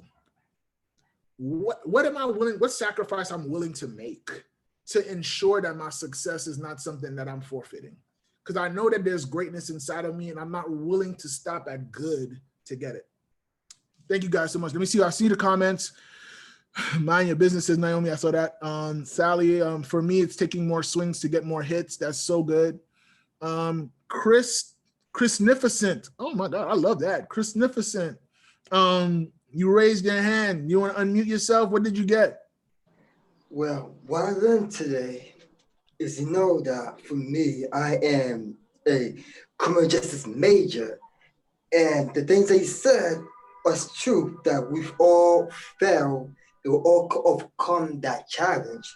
Mm-hmm. For me personally, I recently became a tutor, mentor, volunteer. Be a tutor mentor that's Salvation Army last year. And I volunteer at a program in Washington Heights. And to be honest, I failed so many times. But the failure does not define who I am. But will keep helping me reach my goals. And one thing that I learned is that being a young Black man in New York is difficult. There are times where people will look at me funny. There are times people will think that my accent is weird, and it's true. I felt many times, but that does not define who I am. Because that people may reject me for a certain aspect, a certain standpoint, but it will motivate me to keep on going. Because the fact is that being a mentor is a thing that I like. I remember last year, 2019, I mentored two girls who were Hispanic. And the day when they came on Wednesday, they missed me. Because that day was the last day they finished that school. I think they transferred to the school, and it really impacted me because those two girls learned from me, and I learned from them. And based on what you said as well, that we work for each other, and being in a team helps each and one of us carry our heavy load. Because the heavy load is heavy, but if we're doing it together as a team, it becomes more light as we do this together, even in this pandemic. So thank you, Gio, for everything you just taught us today, including me, because I felt that and I need that. So thank you. No, thank you. I appreciate you sharing. I appreciate you talking and being honest and knowing that despite whether it's my accent, whether it's the color of my skin, that these things that may have been a hindrance or people might see as the things that are going to stop me, that's not it. Like, and I love the fact that you put your name Chrisnificent, right? Like I love the fact that you see yourself as more. Like, I think that's powerful for you to see yourself that way. And so many times we don't realize that people sometimes here's what I've realized. Most people notice us too late. Listen to me. Most people will see us too late. Oh, I ain't even know you was doing all that. And you're like, yeah, they'll catch it when it's too late. And I want you to understand, like, this is the same thing when I think I told this to Andre one time, and maybe I've said it to somebody else. I've always told people, like, yo, I've caught on, like, I'm a big fan of the Golden State Warriors in basketball, but I didn't like them in the beginning. I only liked them after they started winning. It's because I was late to the party.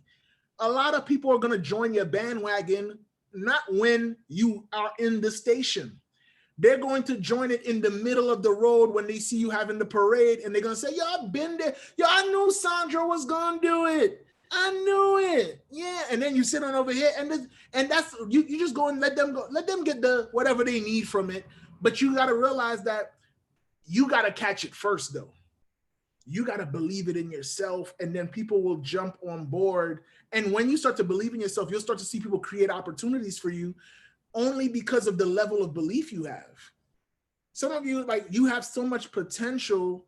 And I just was like, oh, if you just believe it, if you understand these truths about the whole idea of, man, like, failure is not everything. Failure is not a period. Oh my gosh, I can try. And if I try and I don't get it, there's a part called try again. Thank you, Aaliyah. You said if at first I don't succeed, I could try again. I could just dust myself off. Yes, you can. You know, so failure is not final, but it's only final when the trying stops. When the trying stops. It goes, and I love the fact Tiana said, you know, I'm a 5, right? I think Sandra said it as well. And I think the beauty of it, and I've always said this to people, for those of you who may feel like, Geo, I really don't feel like I'm close to where I need to be and I feel bad about it. I want to tell you guys something. It is better to be a 5 that's going towards a 10 than to be a 10 that's working its way to a 5. Listen to me. It is better to get something that is on the way up than for you to go and get the thing that's at the top and it comes down. So I want you to not discount yourself because you're not a 10 yet. Let someone think you staying at a 5. Let them think you staying at a 5. And then when they come check for you again, you at 6. You ain't at 5 no more. You don't say, they're like, yo, where you at? You thought I was at 5 still. That's where you thought I was. I'm not over there. Isabel, thank you. Such a great workshop. I appreciate you guys. Like, I want you to understand that. Like, it's so, so powerful. Where you are today is not where you're going to be tomorrow. But it's not all it's, but it's going to require you to make the decision to say, I'm willing to go and try. I'm willing to put myself out there. I'm willing to take risks. It doesn't have to be big risks, but you just can't stay where you are and expect to be somewhere different. I'm like, yo, why I'm always here? Well, did you try to go somewhere? Did you take a step? And so it's so important for us to do that. Andre, I appreciate you, man. Great presentation and advice as always. Appreciate you, man. Isabel, thank you for inspiring us. Sally, thank you. All students, please don't miss any Friday workshop. These are amazing. Yeah, guys, come out to these. There's more. I know my friend Christina, or I think it's Christina. She's gonna be on here a couple of weeks from now. Kaswan says, this was my first workshop, a great presentation. Yes, please, and tell somebody else about them. When you go and see something good, don't make it be like Las Vegas and keep it to yourself. You got to go and share the wealth. Tell them like, yo, man, this thing was fire, and I'm tired of going to these good stuff by myself. Who goes to a party by themselves?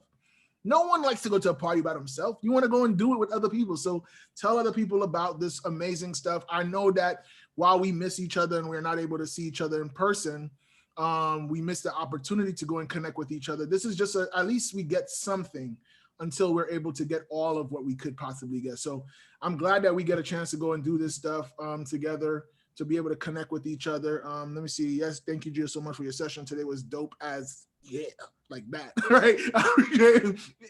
I need this today. Christian, thanks. I love mentoring. I love mentoring future generations, miss teaching and tutoring 4th graders. Yep. This is good, man. So guys, like, listen, I would love to take a group picture. If you could take your cameras on for real quick so I could get some receipts. So we could take this picture. You guys are cool. She got this cool, Tiana, the way you have your hair, literally, my wife got all of these dope raps that she be doing, like, because she's a teacher. So she's doing her Zooms and she comes in and she wakes up and you go and do her joint. and then she's good and she's ready to go. She got burgundy. She got the ones with patterns. She got all of them joints. Like she's ready. She's good with Same it. here. You don't want to see my hair out of control. But I just grease my scalp like literally maybe 2 hours before this. So I'm doing like a treatment where I'm also setting my hair. So I was like, you know what, let me just wrap my hair before I come up on camera, whatever. It's a cheat code. Yeah, I'm gonna go back to my hair and whatnot. It's been like 2 hours and a half. So I love it. I it's love it. work. I get it. We need like a male version. Like when my hair is bad, there's no cool caps. Like, you know what I'm saying, Mohammed? Like a cool cap. Like when my head's so big. What you mean? Unisex. Hello, unisex. I don't know if I can pull that one off. Like I get what you're saying, but it could be for anybody.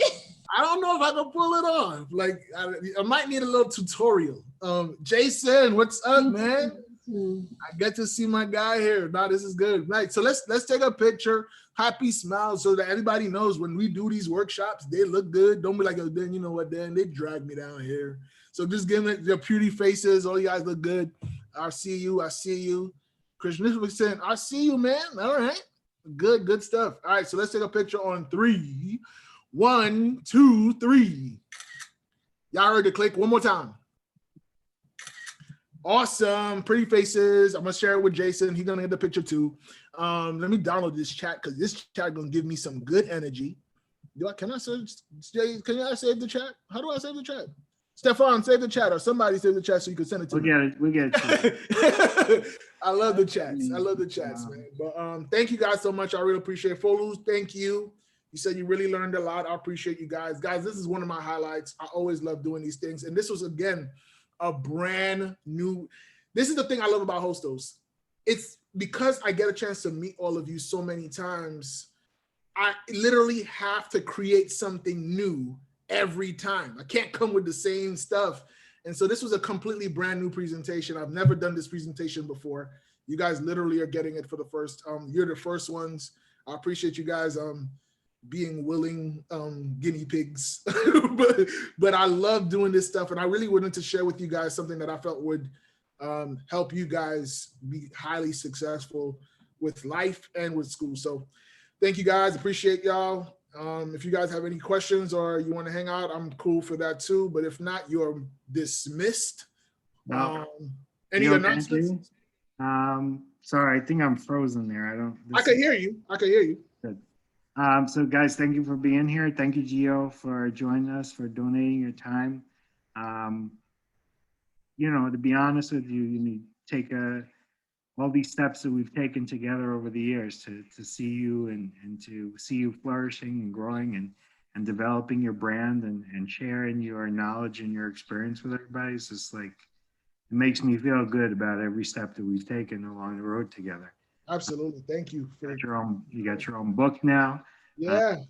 Big shot. You're blowing up all over the place. So I really do appreciate that you give us a little bit of your time and always come back and join us and share your knowledge with the members of the Academy. This is really important. And I always listen to these workshops, and you guys may think that it doesn't affect me or that it doesn't connect, but it always does. It's like when somebody comes and brings good ideas to the forefront, all of a sudden it reaches into you and it makes you realize things about yourself and the choices that you have to make and the choices that you didn't make. And so I hope you guys all got that from the workshop today. I certainly did. I certainly felt like I learned something new today. And so I'm glad that I was here. It's been crazy. It's been a crazy week. If you guys came on late, we moved. We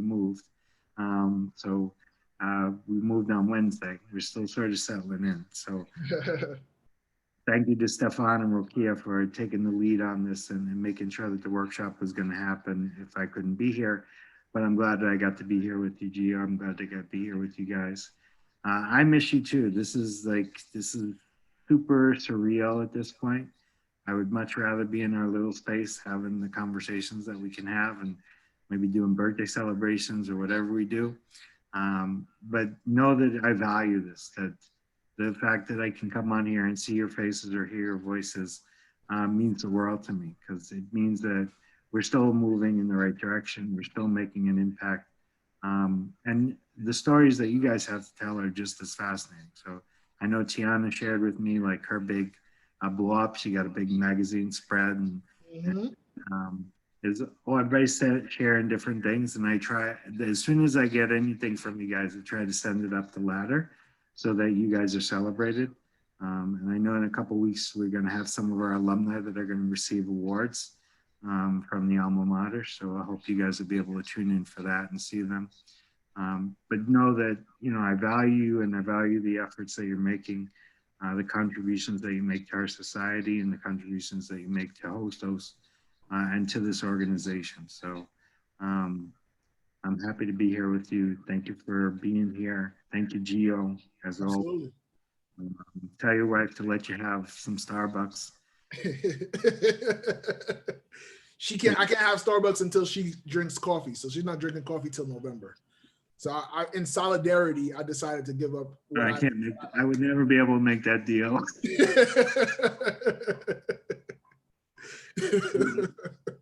Anyway, so if anybody has questions or anything, but if you don't, I know you have an extra long weekend this weekend.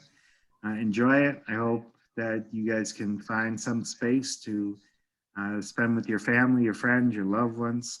I'm going to try to do that. We're going to try to light a fire here and hopefully not burn the house here. Wish me luck. This is a whole new thing for me. And as I said to Gio at the beginning, you know, if you guys, you know, have a dream of having a home, it took me 51 years to get to the place where I could actually be able to get one. So I hope I wish you much faster success or much more success in a shorter period of time to get to the place where you can have your own home, a little bit of space. It's interesting. It's not the same as being in the Bronx, but it is interesting, and it's going to be a whole new learning experience for me now to do all of these things and try to figure out how to be like a dad, a full-time dad, homeowner, and all that good stuff. But hopefully in the summer we'll invite you all up and we'll have a party, and we don't have to do social distancing and mask wearing. God help us, please. I hope that day is coming. But happy. Yeah, somebody want to say that? Oh, I wanted to say thank you, Joe, for being here. This was a great workshop. I also wanted to tell everybody that we still planning on doing more than UN. Tomorrow at 10 a.m. we're doing our first. We have 8 people, and we're doing the first information, and we're still accepting people. So if you want to be part of a team, it's gonna be online. So usually we go in Washington D.C. and we do more than United Nations, but this year is online, so it's much easier. And we want to try to be able to train students and go do it online. So if you want to be part of a team, we still are accepting people. We want 10 people. We have 8 now. We're missing 2 more people, and I have 20 people here. So I wanted to put it out there. We're missing 2 more people. It will be online, so it'll be easier to have it on your computer and have it online. We'll have a training and we'll have fun. So I just wanted to put that out there. Good stuff. Was Rokia, by the way, sorry. No problem. All right. So happy Friday. Enjoy your long weekend. You're loved. I miss you. Look forward to seeing you next week. We're going to continue to do these. We're going to push through. And we're going to get some good folks coming in. Jessica's coming in a couple weeks. Yeah. And then we start thinking about what we're going to do for the winter workshops too. So I look forward to seeing you guys next week. Enjoy your time. God bless and stay safe. All right, guys. Bye. Later. It was great seeing everybody. All right, guys. Everyone. Be safe. Bye. Jason. Bye. Thank you.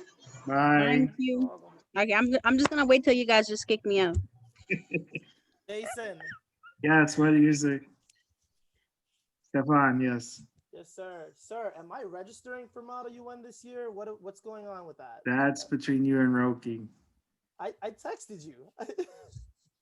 Okay, well, Rakia, am I still recording this chat. Like I said, when you guys kick me out, I'm gonna leave. So I'm gonna be here. So How's Florida? hi, Andre.